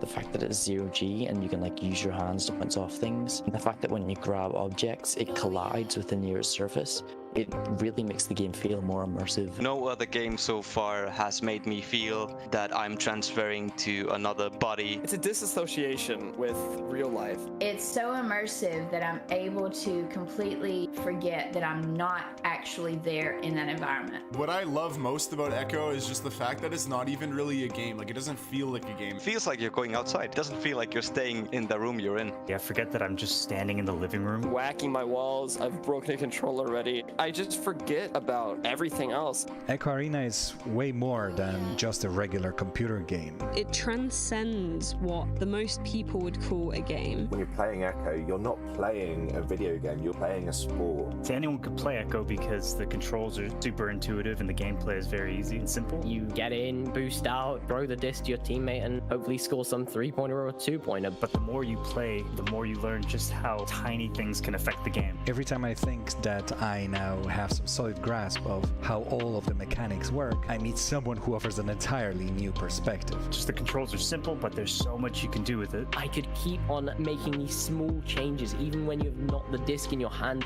You can always change a little thing. To the extent that you're training an hour a day, every day for 2 weeks just to make a regrab a fragment of a second quicker. The range of emotions you experience when you play this game is so wide. It's really enjoyable because it's got all these different elements, like especially the competitive side. It didn't take me long to start looking for a team, and this was when everything changed. Getting to play with a team brought a whole new aspect to it. You and your team, you're training together, you're working to beat other teams, and when you do, you get an amazing sense of accomplishment. It really brings you together with other people. The entire game is based off of teamwork. You have to be able to work with your team, because if you're an individual player in Echo, no one cares. I don't think I would have had the same ability to work with other people under high pressure if I never played Echo before. And I've probably met my closest friends that I'll ever have because of this game.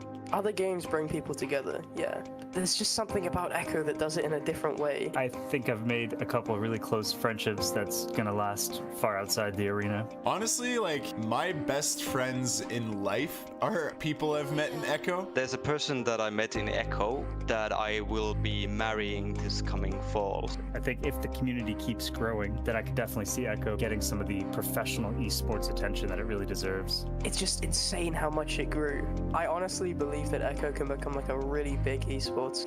And it has grown the sense of esports for VR. I think the next big jump for Echo will be the one that just absolutely blows it into the mainstream. In season 1 there was 15 teams, but now there's like 200, and we're in season 3. I honestly think VR is going to be the future. Especially when VR really takes off. I feel like Echo will be one of the top games that will be shown to people. Because the future that Echo VR deserves is the one where the entire world sees what we all have seen, that this is the future of sport.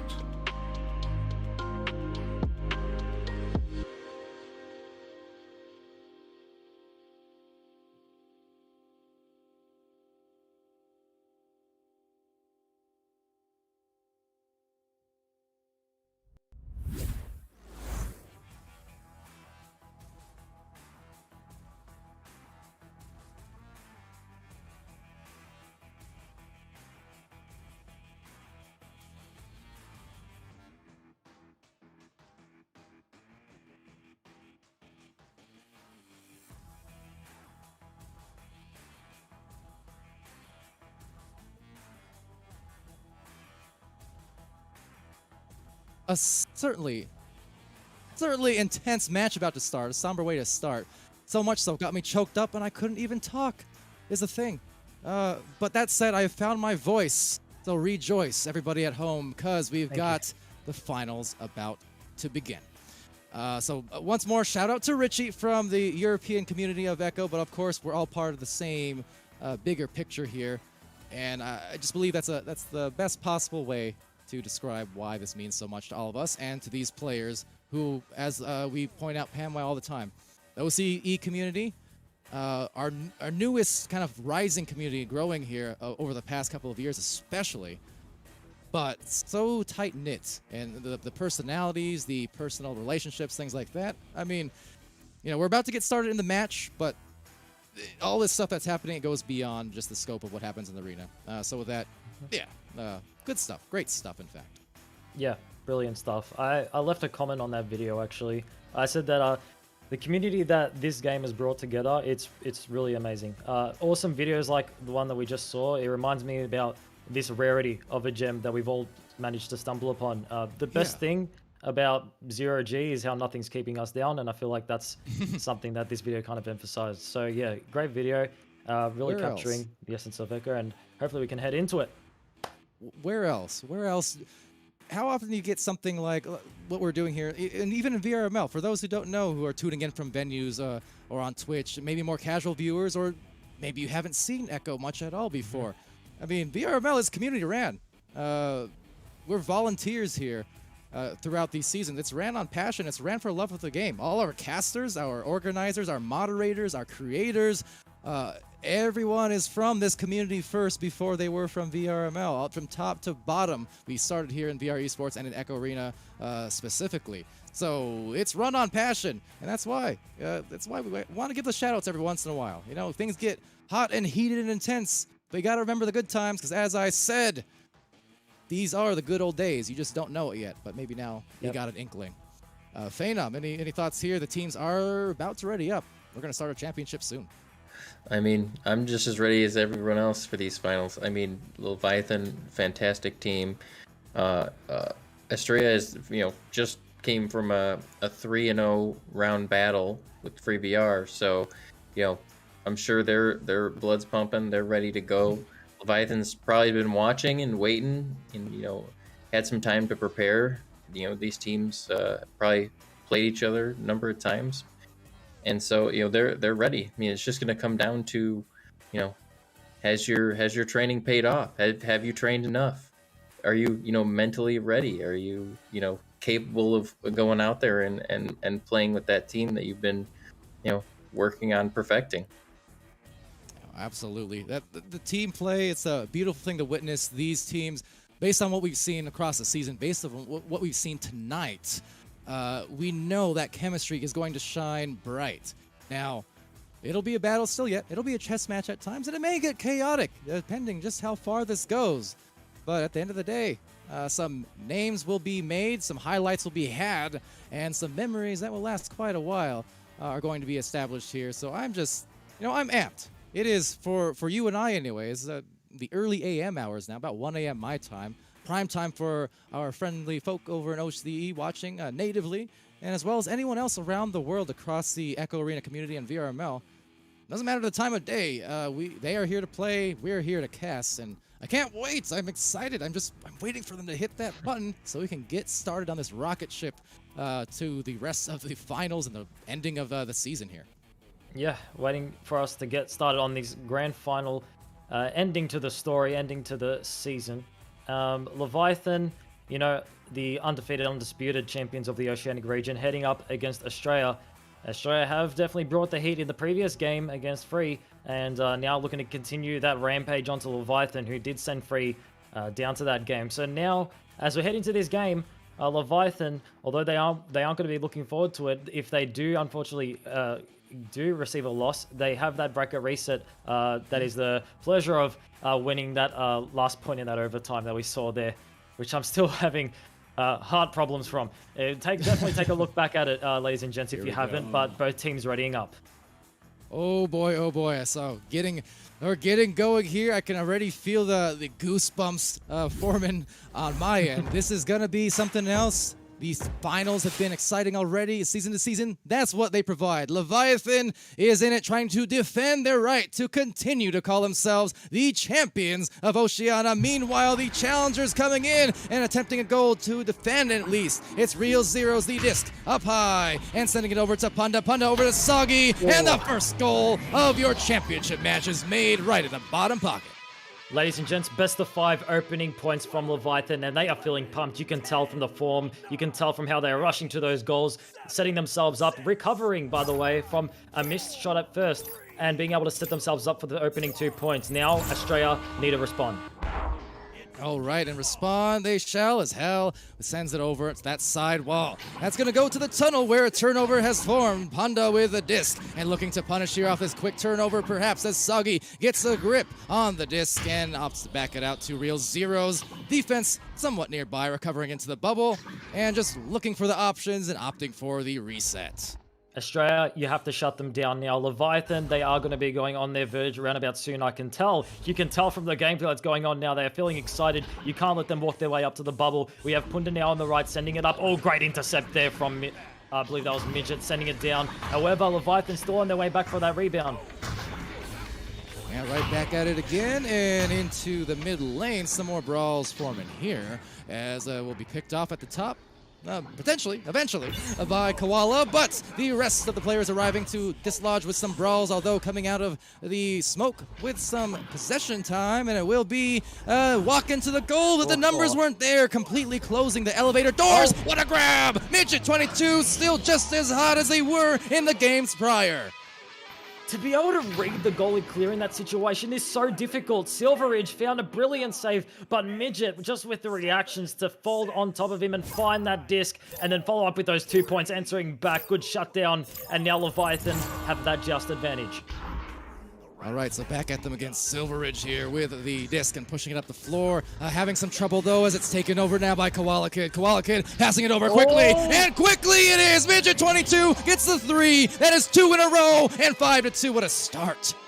Midget 2 in a row, and he is on fire, ladies and gents. 3 points. So a 3-point lead now for Australia. Leviathan, they seemed quite composed at the beginning, but now Australia bringing back the heat. They have another just advantage.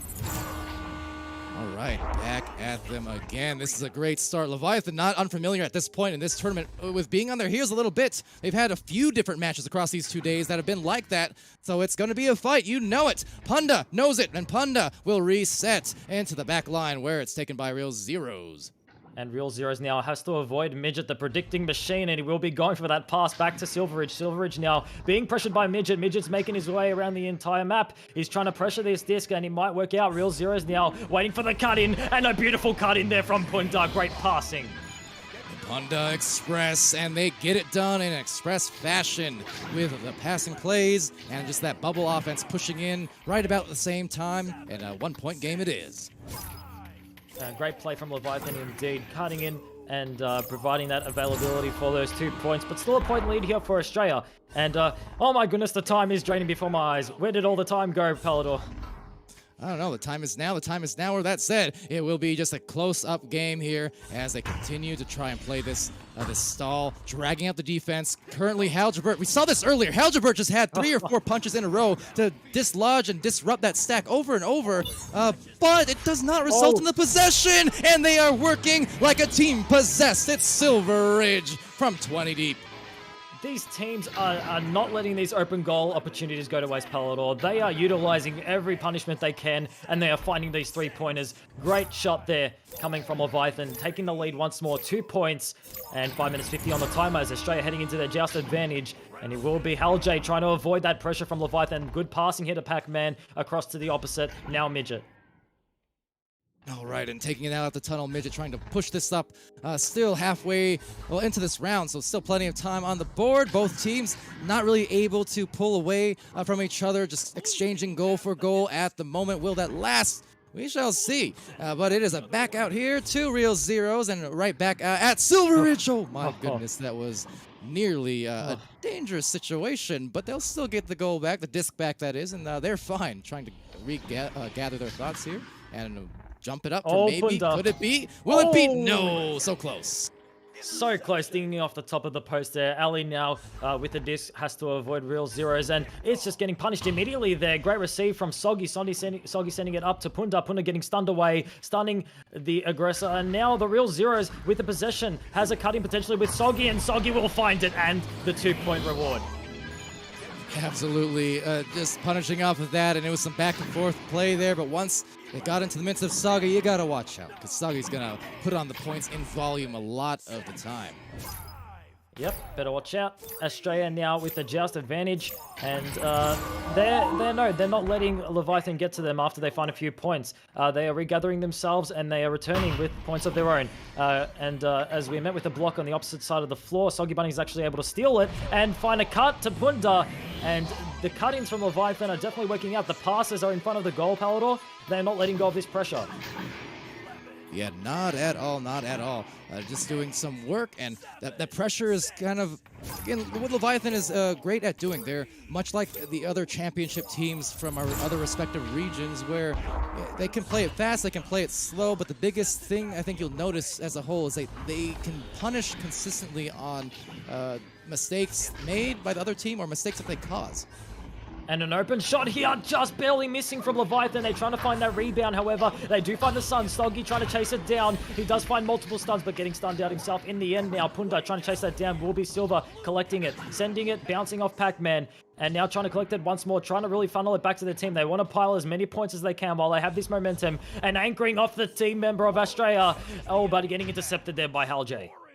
Koala deep down the line. That's going to bounce right back into the tunnel, right on that lip, as Haljaber trying to slip it by Punda, who turns around a few different times, trying to track that disc. Koala Kid with some success on that note, but too much sauce on the throw made a difficult catch. Another one there, a struggled pass as it was covered pretty well, but some way, somehow, possession is maintained. They're on the shoulder, and there is a dive coming out. Silver Ridge tapping it to the midfield. But it will stick here at least for a moment, it seems. Yeah, great defense here from Leviathan. However, can they keep it up? Because Koala Kid's looking for round 2. The cut-in is there. Oh, but the read from Soggy, intercepting the pass, intercepting the cut-in. And they will be returning the favor, sending it through the midfield. The regrabs are on their way. There was a leech, but not for long. And 3 points will be the reward. And rewarding it is. Silver Ridge showing the chops, and the defense had that tap out near the goal. Now over here, on the other side, a nice 3 to put them up even more. About 3/4 for this first match, or for this first round, but obviously, like we said, we're in it for the long haul. But Leviathan off to a great start, a championship caliber start, you could say. Oh, and talk about a great start, finding yet another interceptor, one-on-one opportunity, and they're going to go for the pass, the stun, the follow-up, and the 2 points. It's smooth.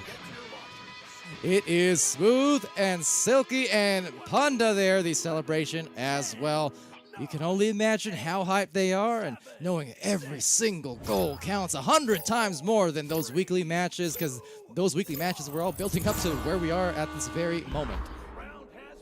And now with another just advantage, although the points are piling up against them, they still have multiple rounds to work with, Yarn, and quite a few more minutes left of time on the board for themselves. So still trying to work something out will be Ali now underneath that left tunnel, and does have a few members of Leviathan ready to regrab on top of them. So they're going to have to go for something quick here, and being able to maneuver around in that situation is really well done there by Ali. However, they are going to go for the reset to Halj. And Hal just manning that backline again has been doing such a good job at that to be the calming force for the team. And that's certainly something they need to find now. The pass, just not able to get the grab, and another one of those unforced ones, but wow, forceful. It's Koala Kid, and that's Koala T. That's what they needed, 16-7. And ladies and gents, it's really important to keep in mind that just although the points may seem against you and it might seem impossible for a round, it is still so important to keep scoring points, because it's that momentum you're generating. It's the familiarity with the opposing team you're dealing against. It's about adapting in the middle of the game as well, understanding what the team are willing to do, what they're going to do against your offensive plays, and learning that and adapting towards it as the game progresses. So do not let go of the plays that you're going for, despite the points that are running against you, as Midget finds a stun and a clear not going his way. Yeah, make no mistake, because of the best-of-5 situation, I mean, every goal is going to count, and it amounts to Punda receiving another pass, pumping himself up and hulking up. It's 18-7. They are definitely on a stampede. This round is about to come to a close. Leviathan showing once again why they're here. Leviathan are online, ladies and gents. These passes have been phenomenal. They've been in front of the goal, not giving any room for saving. You're going to need a lot more like designated reflex, designated players to disrupting all those passings and all those players from Leviathan. Maybe some more midget action. I don't know. We saw it at the start. Those reflexes were insane from midget, but we're going to need a lot more of that type of action coming our way. But what a round! Yeah, with that, we'll head over to Phenom to tell us what this first round of the championships has provided. Well, I mean, just looking at the possession time, almost exactly the same. They're about 10 seconds off total possession time, just under 3 minutes for both teams. But Leviathan with double the amount of scoring. It really just shows you, I mean, they were working really hard, Australia, that is, to get it all the way to the bubble, and they were just having, you know, I'm not sure if it's the nerves or just the speed of Leviathan, but they were doing a lot of work to get it really far, and at the last moment they'd lose it. And like you pointed on it exactly, it's that the top level teams are really good at taking your small mistakes and turning them into points over and over again, and that's what they did. They both took the possession, they put in some great cut passing, but the style of Leviathan is like clockwork. I mean, they do a lot of good passing. They do a lot of cut passing in the bubble. So, you know, as far as tactics in the future here, you know, Australia, they're really good at kind of dissolving the positioning that would come into scoring position. So they just need to you know, kind of try to match the speed, and then, you know, just do what they're, you know, here to do. Pass the disc, put it in the goal, you know, try not to take as many unforced turnovers. But, you know, like we saw with the Leviathan being kind of a second round team, you know, maybe they're going to flip the script here and we're going to have a better second round for Australia. Yeah, and we have a timeout in the meantime to see exactly what they might do to re-strategize and discuss their situation. So, of course, the 5 minutes allotted between rounds, and for that matter, I recommend these teams use that to their full capacity, because at this point, the season's going to be over after this for OCE. There's no take-backs, and there's no shoulda, woulda, couldas. This is what it comes down to. So if you need time to discuss or take a quick sip, whatever the case is, do it. Just do it, as Dimwee says. I think Dimwee might have taken that from somewhere else, but nonetheless, just do it. Pamwell, your thoughts here as we find ourselves in a little intermission? I believe that Australia definitely are a team that are capable of taking points from Leviathan. They've shown it in previous games. We've seen it from previous games. A lot of the teams that we've seen within the finals definitely deserve to be here. But it's just that small process of finally awakening within the game. Leviathan, I almost feel like they warmed up in their previous game against Free, and now they're running. They're running like a well-oiled machine, just running, just finding those passes right in front of the goals. There's not much. It's very difficult to handle with that in a lot of situations. But when you see teams like Australia and Free taking points, they're getting those points for a reason. They're making plays that are just too good for Leviathan to deal with. So it's just a matter of remaining consistent with those types of plays, just bringing new strategies to the game, kind of adapting to Leviathan's play style. Those are the type of things you have to look out for in terms of getting back into this game. But yeah, as I said, Australia, I wouldn't be surprised if it definitely gets turned on its head for a second here within maybe the second round, the third round. Because if it doesn't happen, then obviously Leviathan will be your champions, undefeated, and definitely well deserved. Because I mean, look at the gameplay we've seen so far from Leviathan. It's been pretty near flawless. Yeah, they have been on a roll, but you know, round to round things do oftentimes change. It's unusual, oftentimes to see 2 rounds play out the same kind of way, scoring wise for one team. A lot of the times it'll invert, it'll flip flop. Just the nature of that pendulum as it continues to swing. That said, we are getting back into the swing of things here with the second round about to start in this first best of 5 in the finals. So shout out once more to our fantastic fans and community members, players, fellow moderators, casters, creators, govs, all the above. Thank you for joining here, and if you're on Twitch TV, whether you're on Facebook Live, YouTube Gaming, and venues, I hope you're enjoying the culmination of months and months of work, chemistry, and all of that greatness here that makes this sport a wonderful thing. Shout out to our sponsors again as well for supporting VRML, supporting the community, and contributing to that $10,000 in cash and other products for their prize pool this season between our 3 regions. So these teams across competing for their share of that prize pool, thanks to the likes of HyperX and Asterion Products, ProTube VR, VR Cover, Rebuff Reality, VRware.net, of course, and our newest sponsors as of just this last week or so, Viridis Media and Border Foods. So here we are, bordering on the second round and hopefully bordering on greatness. It's Leviathan, it's Astria, and once again to a joust.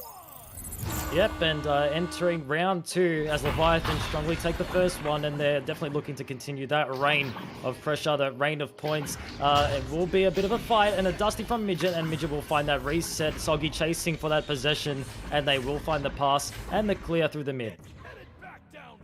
Clear it goes, an opportunity, perhaps a few players flying down the floor with some speed, and they need this score. They get this score, and raising the roof, raising the arms. Every single one of these goals, I'm always looking at a Midget there celebrating, and I'm pointing it out because I love it. That's the kind of thing that just you love to witness, because it's that real life connection, that real life factor, you know, and those hype comms can be so handy to elevate a team's mentals. Instantly. Yeah, pump up your team, 100%. Pump up the team. You've got that 2-point lead. You need to get around back. I would expect nothing less. They're trying to grab this disc now to force a few other points, but it's a bit of a rustle in the trap there, but they do manage to weave the disc out, and it will be the real zeros now. Dancing around on the ghost, finding the reset back to Bowtie. Now Silveridge under the shield, winding his way around. Oh, and he went for the style. He went for the style points, but it didn't work out, and there might be a punishment here, Pelly. You know, sometimes I'll say, you wish you could have taken that back, and I'm sure they did, although they know the final situation, the max viewership on the streams and across our various platforms, you know, going for a little extra. Can't say I blame them, but I can say that they paid a little bit for it. That said, maybe about to score. They've got the lane, the 3, but off the mark.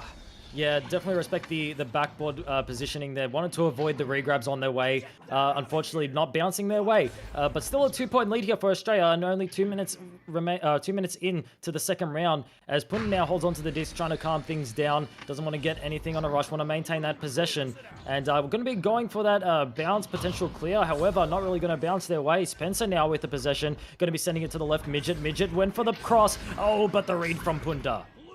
And deep down the line, a little too far to the left, but a grab right back. Be Spencer pulling through. The 2 points alone on the board so far in favor of Astria. Trying to change things here, though, as some crisscross on those passes. And the duck putting in the footwork, the handiwork, and will they make it work? No, they'll be left hurt instead. Another miss and another opportunity loss, but the disc regains, so they still have a chance. Halgebert manning that backboard area, and meanwhile at the barrier, a good cutoff dive by Soggy Butting Snags. Always a great defender there, and some wise moves to cause a turnover. Midget went for the bottom pocket there, and you can respect it. Don't tell me, Punta. Oh, bouncing off the shield. And they do find the stun, however. They're trying to follow up. 2 points to tie up the score. A 1-on-1. The keeper recovered. Oh, but it won't be enough. And Silver, the keeper, will be the scorer. There you go. A lot of work being put in for scarce amounts of points in these first few minutes of round 2. This is what I was saying. Sometimes the personality of the matches, they will change in those few minutes between one round and the other. Back to the joust again, and first offensive one here for Halgebert and co. Yeah, well, it's exactly as you say. This time last round, Leviathan had a very comfortable lead, a very comfortable position in this game. Now, all of a sudden, at this time, 2 points to 2, and Australia definitely bringing the heat. So, tables turned potentially. Soggy Bunnings trying to find that clear. And you can see, Leviathan are actually forced to clear it into undesirable moments at some times, and it has turned against them in some of these moments. The regrabs are there from Australia to follow up. The steal from Real Zeros. He does have some teammates around. Will be Soggy to recover. Soggy the 1-on-1, wrapping around over. But the read from Midget, and Midget will send it. That is such a difficult save. Throwing in every move in the book for Soggy Bunnings, a tough player to stop. And now it's another one. Koala gets some stoppage. So the defense now starting to pay dividends. Will it pay to the tune of 3? Yes, sirree. It's in, and 5-2. A spectacle indeed. What a great 3 to score there for Australia. A 3-point lead now. 5 minutes 50 on the timer. Leviathan definitely getting shaken up here. I mean, I would as well. Australia coming out of nowhere with this power, this energy, and we mentioned it earlier. I wouldn't be surprised if the tables do turn within this tournament and this series of 5 rounds. So here we go. Real Zeros now with the possession, trying to avoid those stacks from Koala and Midget. And they do find a pass up onto the roof. So now Soggy with the disc going to be resetting it, and Leviathan are going to be going for these passes all the way towards the goal. A little takeaway there from Real Zeros, kind of a show and go. Here's the disc, and played some Matador with them. That said, they'll be a little bit upset because they do still lose the disc as it gets sent into the midfield, but just as well struggling to maintain possession are Astria, who lose it right back to Zeros, as well as a Silver Ridge manning that midfield. Now approaching on the numbers advantage, but they also could not connect on those passes, and that's going to be ejected to the tunnel. Yeah, Soggy was definitely crawling up there waiting for that pass. However, an open goal opportunity so close for Australia. That would have been devastating for Leviathan if they landed another 3. However, they still have the possession. Resetting it to the double diamond will be Koala. Koala now to the right. Off the ghost will be Midget. Underneath the right shoulder by the post. He's winding, he's avoiding, but the save from Silver. These keepers are not letting it in today, Pally. Yeah, and really helped along there by the great dives from that tough angle on the shooter, recognizing when the right time was to dive. And we've seen that pay off so much here today across the streams. Recognizing the dive ability. And now they are diving out of there on a quick stack. This is another opportunity for perhaps a 3, but no, struggled on the collection, so a little bit of a slower approach, but they still have some numbers. It's going to be a 3-on-2, so that back line is disrupted, but they could not get the pass going. And another missed opportunity where they're finding their possessions on offense, but they're not able to capitalize as much as they would like. And it will be Koala raining down from the right shoulder. Unfortunately, not able to land a goal there. However, they do find the rebound. Midget now sending it up and above for the bounce pass. Will be Koala now. Does have a teammate on the behind of the backboard, but it will be Real Zeros with the intercept and the clear. You could see how the momentum of Leviathan is shifting immediately towards the Australia side of things, and they are all ready for another counterattack. So Silver Ridge, on that note, is going to push the floor up over to Soggy Bunnings as well. This is what Leviathan does. They do so well. They get the shots off of the simultaneous dives. Everyone converges at once for Leviathan. All that movement of the bodies and the disc, it will keep the defense on the toes, and it will give you such a nice chance to score if you execute it like that. Yeah, just taking a look at the replay now. You've got 3 players all wrapped around the goal, moving in at the exact same time. It is so difficult to deal with as a keeper, and that is exactly why Leviathan will go for plays like that. Finding points. Still a point lead here for Australia, however, and it still might set things in their way. Spencer, there's an open goal. Oh, but the momentum might send it off. The bounce off the back. Oh, but the save, and Leviathan might go for a clear. The bounce back off the shield. Oh my goodness, you do not want to see that. Oh, so stressful is this situation here, and another chance not able to be converted upon for Astria, and yet they keep persistent. They are insistent that they get something going, but Leviathan is quick to stonewall that as they may make a shot fall here soon. They've got the numbers. They've got all the time in the world. And this is why they are indeed at the top of the world and have been for the last couple seasons, right there with Team Gravity and Ignite. It is right back at them again. It is only a 1-point difference with 2 minutes remaining.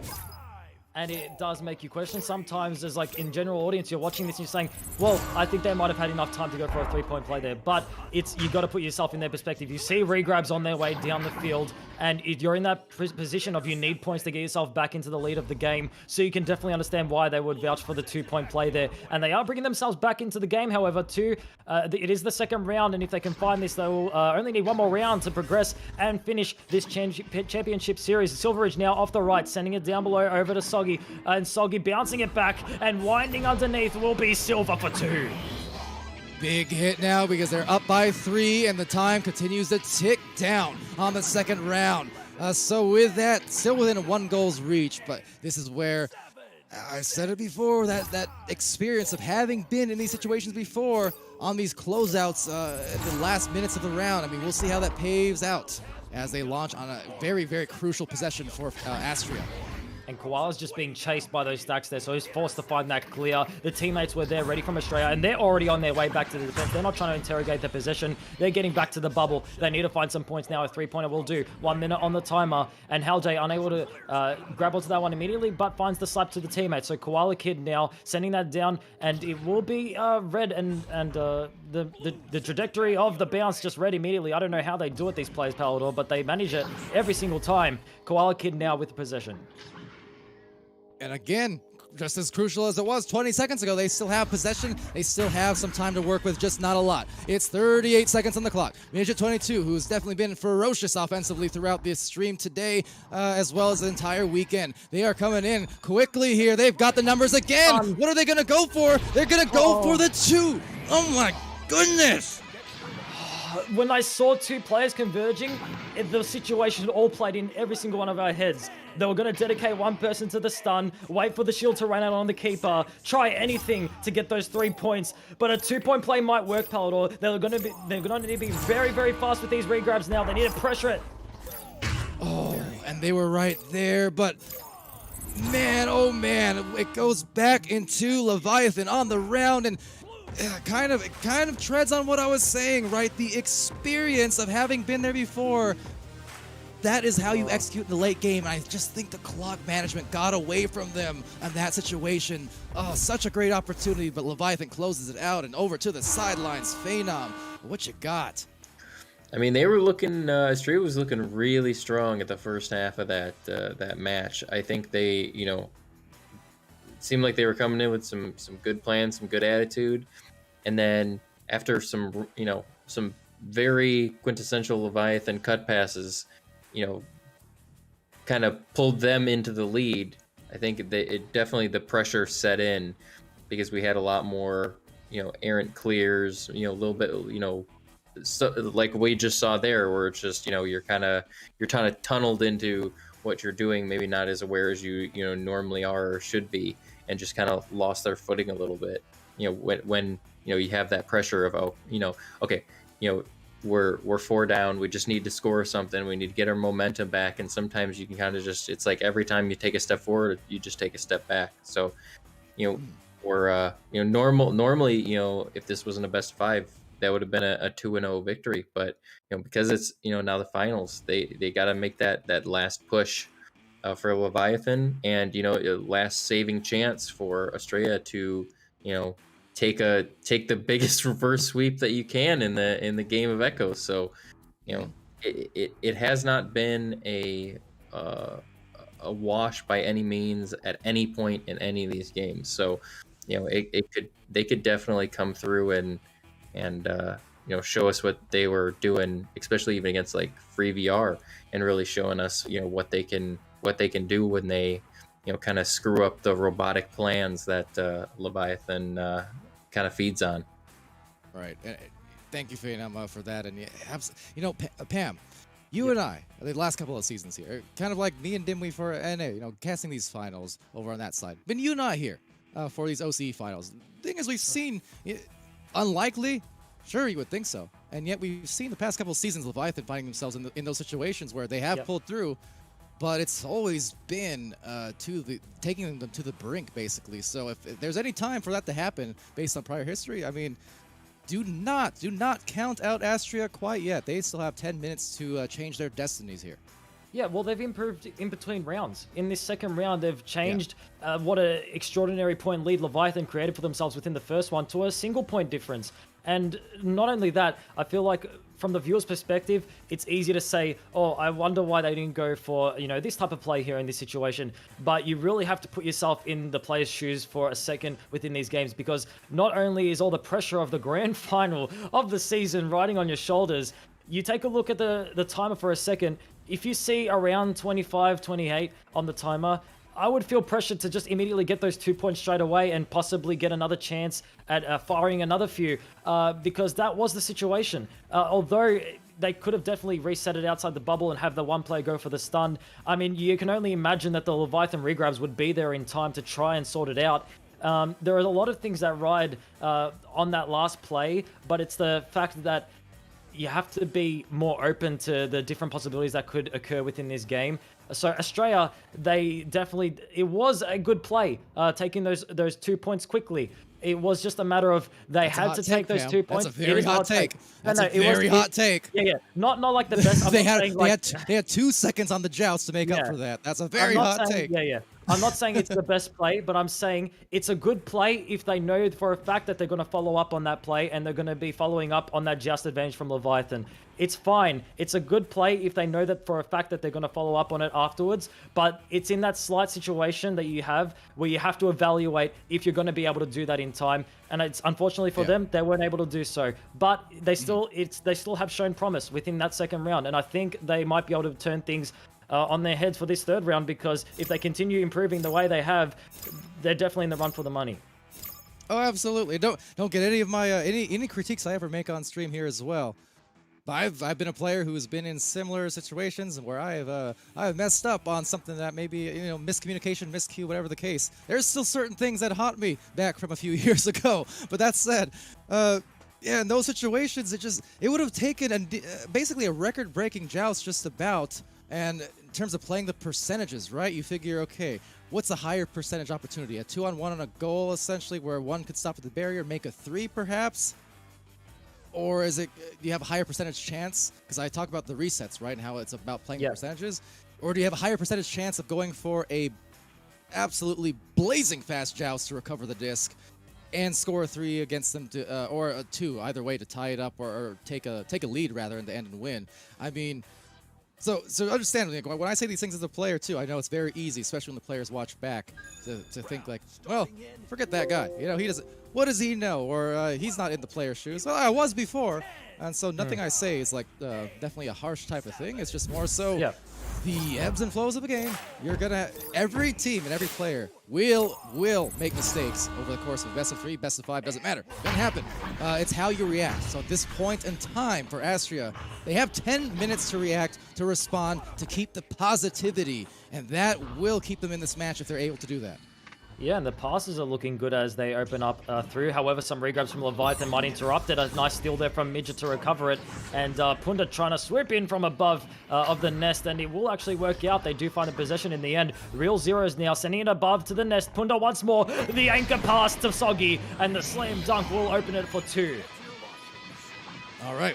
They're just starting where they left off, and again, that body language, the intensity, they want it, they taste it. They've been here before for Leviathan. They know they need to go the full extension, though. They cannot, for 1 single second, let up on that pedal, because this team in Astra is resilient. They've shown it.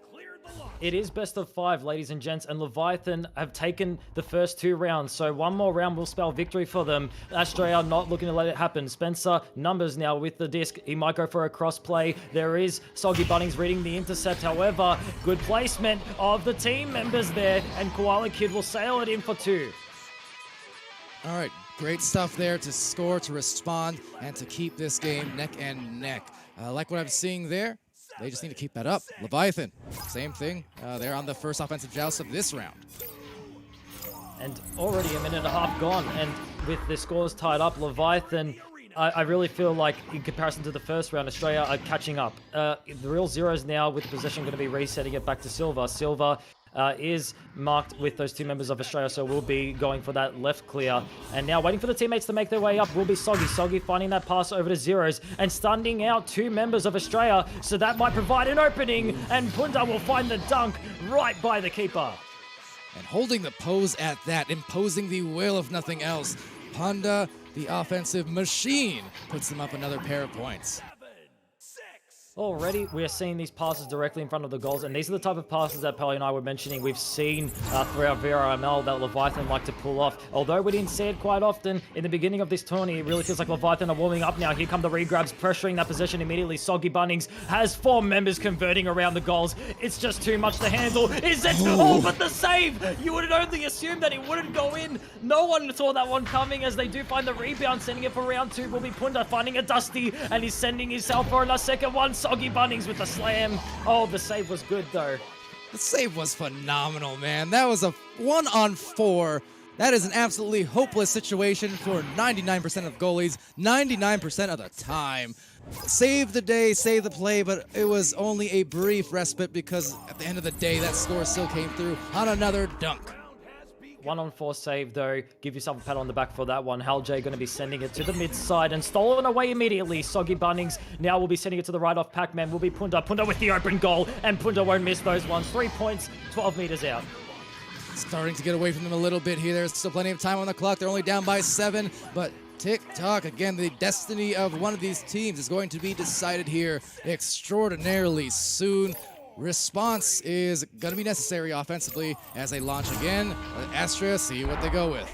Yep, and we aren't halfway through the timer yet, so if Leviathan can score these points, Stray can do the exact same thing. Here comes a pass outside of the bubble. Silver found the save, but he carried himself, unfortunately, just slightly into the goals there, so it will be 2 points heading over to Australia. Yeah, that is tough. A great grab right at the top of that pocket placement, but you saw a little bit of kind of a stutter move there, a judder move. So as they were kind of anchoring down to make the grab on the recoil, dragged it into the goal. And now a steal there from Midget. Midget sending it in. Oh, that would have been so good, dinging off the right side of the post. The regrabs are there from Leviathan. However, they will be on top of that disc. And now it will be Zeros finding a great clear off the roof. There will be regrabs from Australia and Leviathan. They're all trying to interrupt each other. Now an open goal. Oh, but the pressure might have gotten to them here, Palador. And it will be HalJ with the clear. Well, you mentioned it, those open goals, right? Suddenly where you're thinking about it a little bit extra instead of acting on instinct, it can be tough. Here, trying to show their mental fortitude, though, as they get a clear down the lane. It's a 1v2 situation at best at the moment, but Midget might be the one to do it, and indeed it's done! It's a 3-point difference, bringing them back to life. Midget is insane. He finds the read. He finds the avoidance of all 3 members there converting around in the bubble and takes the 2 points for himself. That was the equivalent of saying, all right, I'll do it myself. Okay, 2 points now added to Australia, a 3-point difference. Midget has been instrumental, and they're gonna go. Oh no! Oh, the miss. That is the absolute outcome that can break the backs and the spirits of a team. Oh, a tough giveaway, as now it'll reset for Leviathan. Palador, the open goal curse. It happens to everyone. The pressure just builds on top of you. It's an open goal. And now another potential score here for Leviathan. They're going for the pass onto the left post. Soggy unable to grab onto it just yet. Met with some pressure. So will be Silver sending it over to Pac-Man. Punda going for the duck. Back up to Soggy. Soggy up to Real Zeros. And Zeros diving in. The pass to Silver. Silver stunned out. And Australia doing great with that defensive stun. And they will be finding that clear.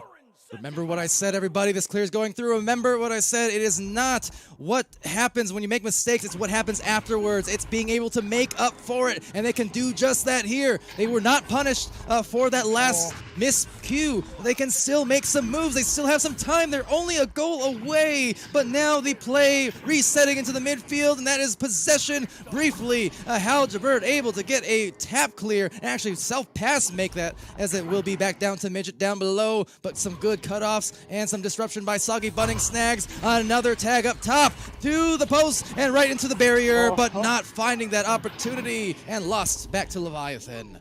These passes are inches away from the intended targets here from Australia, and they still do find the possession here. 3 minutes 33 on the timer, and a 3-pointer is needed. Okay, so now we have Silveridge with the disc, and he's going to be sending it down the field. The regrabs are there from Leviathan. They're just tiny bit delayed, but they will be there in time. Koala Kid being pressured, forcing that pass. Midget now trying to find a clear through the mid side. Leviathan nailing down on that mid side. They don't want any disc getting past their way. No shot of comeback heading back through the mid side. They're trying to nail it down as hard as they can, and it will be Spencer with the possession. Spencer, this is gut check time. We are 3 minutes remaining in this championship match in the upper brackets. These teams being put through the absolute ringer, so they need to get that back in a hurry. They do. They are still within reach, but man, oh man, are the heart rates of these players, no doubt, through the roof as they pass it cross to cross, and a great dive from Hell, sticking with it, and this could be a chance once again.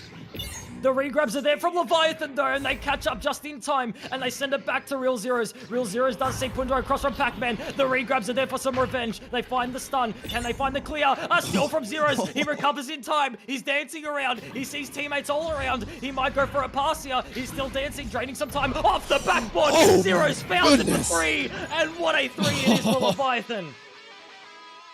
What a 3 for Leviathan. What a shot from Zeros. You saw the spinning, the full 360s there and back again. Scanning, finding. That could have been a dagger. 2 minutes left. That might be the dagger.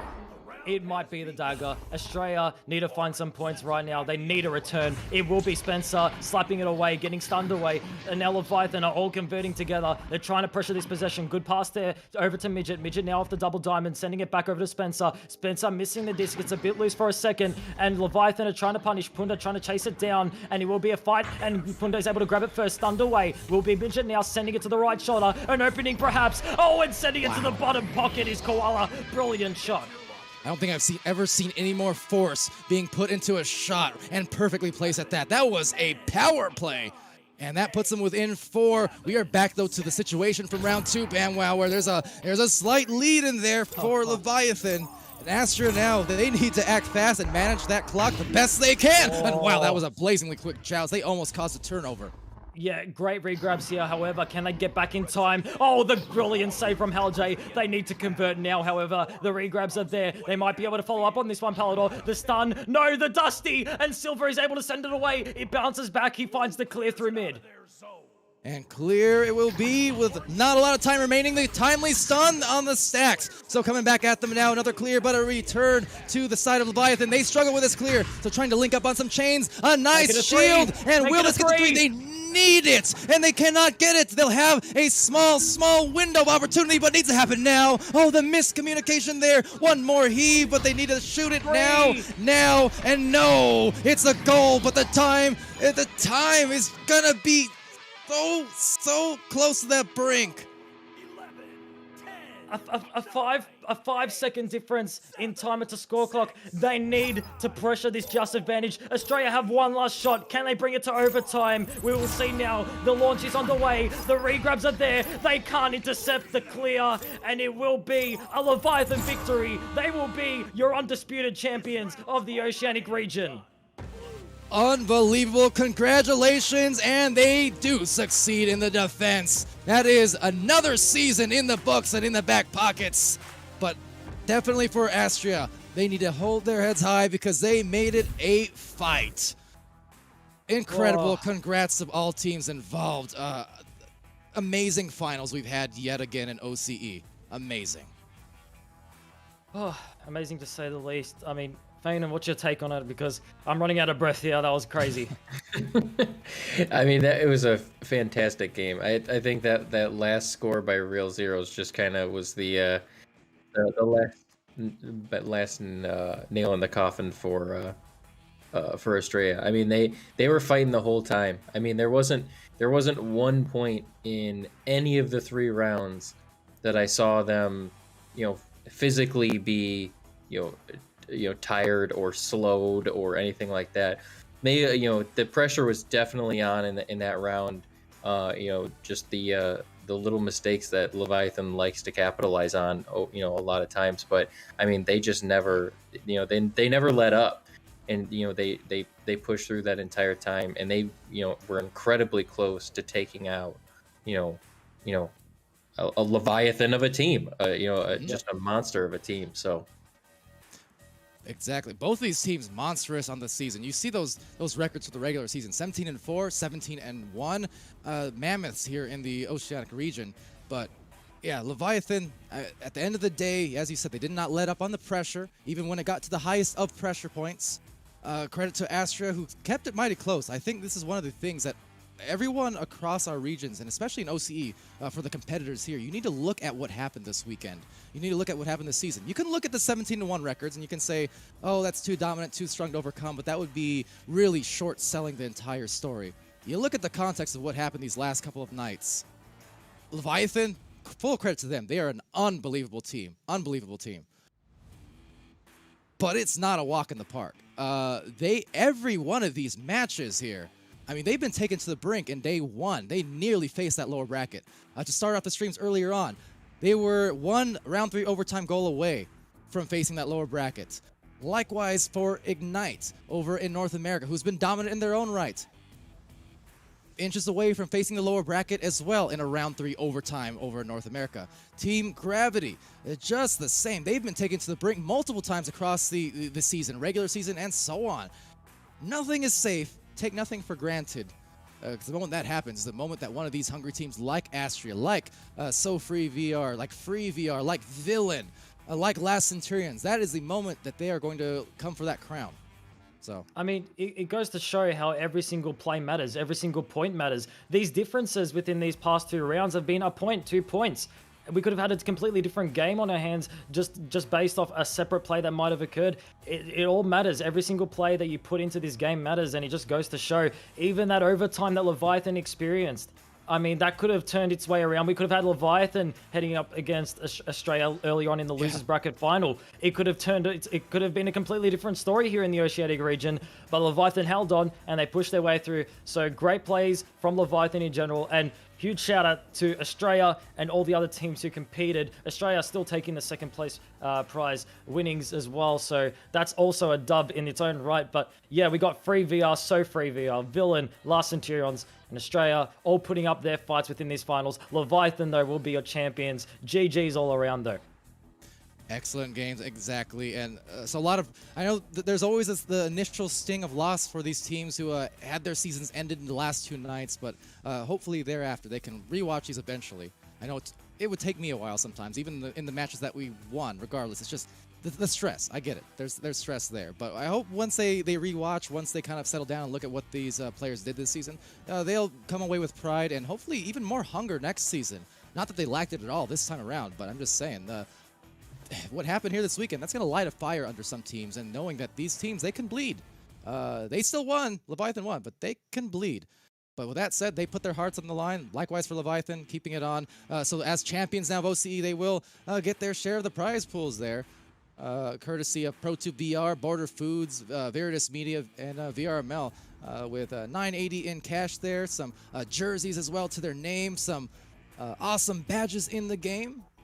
Courtesy Ready at Dawn there as well. Now, second place, 500 to their name from Pro2 VR, Border Foods, Veritas Media, and VRML. And, you know, this region, I hope it keeps growing. You know, as coming from the North American side of things, you know, I might be across the world, but my heart still, at least a part of it, still lies here in OCE. So I'm hoping to see everyone and more coming back next season. On that note, Pam, we're closing down here. You know, Phenom, so much for subtlety on the cameras again. Parting thoughts as we have that bittersweet moment where we have to say goodbye for a little bit until next season. I mean, just wow. The extent at the rate that these teams are growing, as you mentioned, is just insane. Even through these finals, you can see our teams are developing step by step. They're still doing it. And, you know, these teams are orchestrating themselves within the seasons. So, you know, maybe all it's going to take is a bit more time within the next season. And if teams are challenging Leviathan and bringing them to overtime, and these teams are just organizing themselves within the season, it only goes to show the limitless, the opportunities that these teams might present for themselves within the future seasons to come. So we've got, I mean, Echo is such a great game. We've got so much potentiality with this game and these teams. So stick around because you definitely won't want to miss it. Just like this tournament, hope you didn't miss it. You've watched back at it if you did, because great stuff that we all witnessed. But yeah, guess that's my last remark. GG's. All right, and likewise, Phenom, any quick words here? No. From a spectacular night? I mean, same as everyone else. Congratulations to Leviathan and to Australia. I mean, you know, second place, probably not exactly where you wanted to be, but the one nice thing about being in second is that your next target becomes pretty obvious. You know, sometimes. That's what I think. yeah. I was just gonna say, like, sometimes it's, you know, that journey is kind of what keeps you going. You know. Exactly.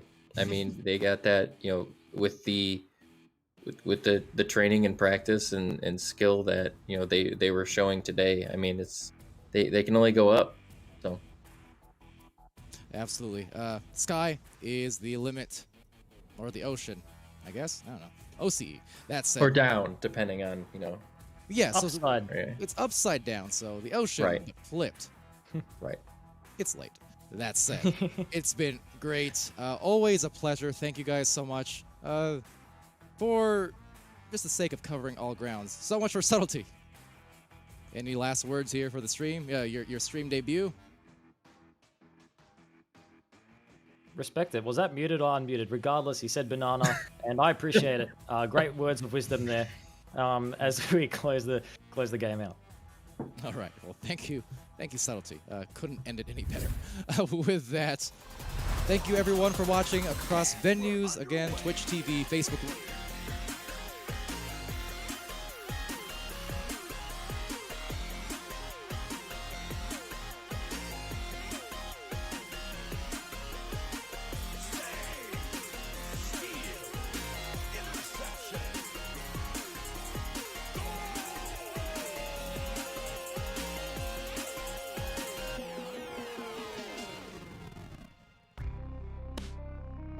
Season 4 of VRML Echo Arena is brought to you by HyperX, Asterion Products, Border Foods, Viridis Media, VR Cover, ProTube VR, Rebuff Reality, and VRware.net.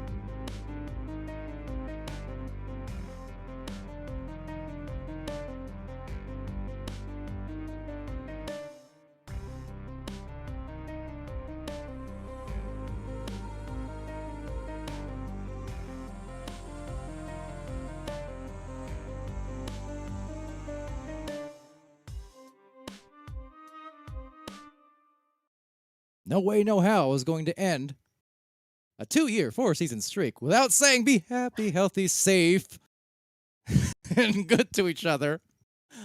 And we'll see you really soon here from Pally's room. Okay, good night.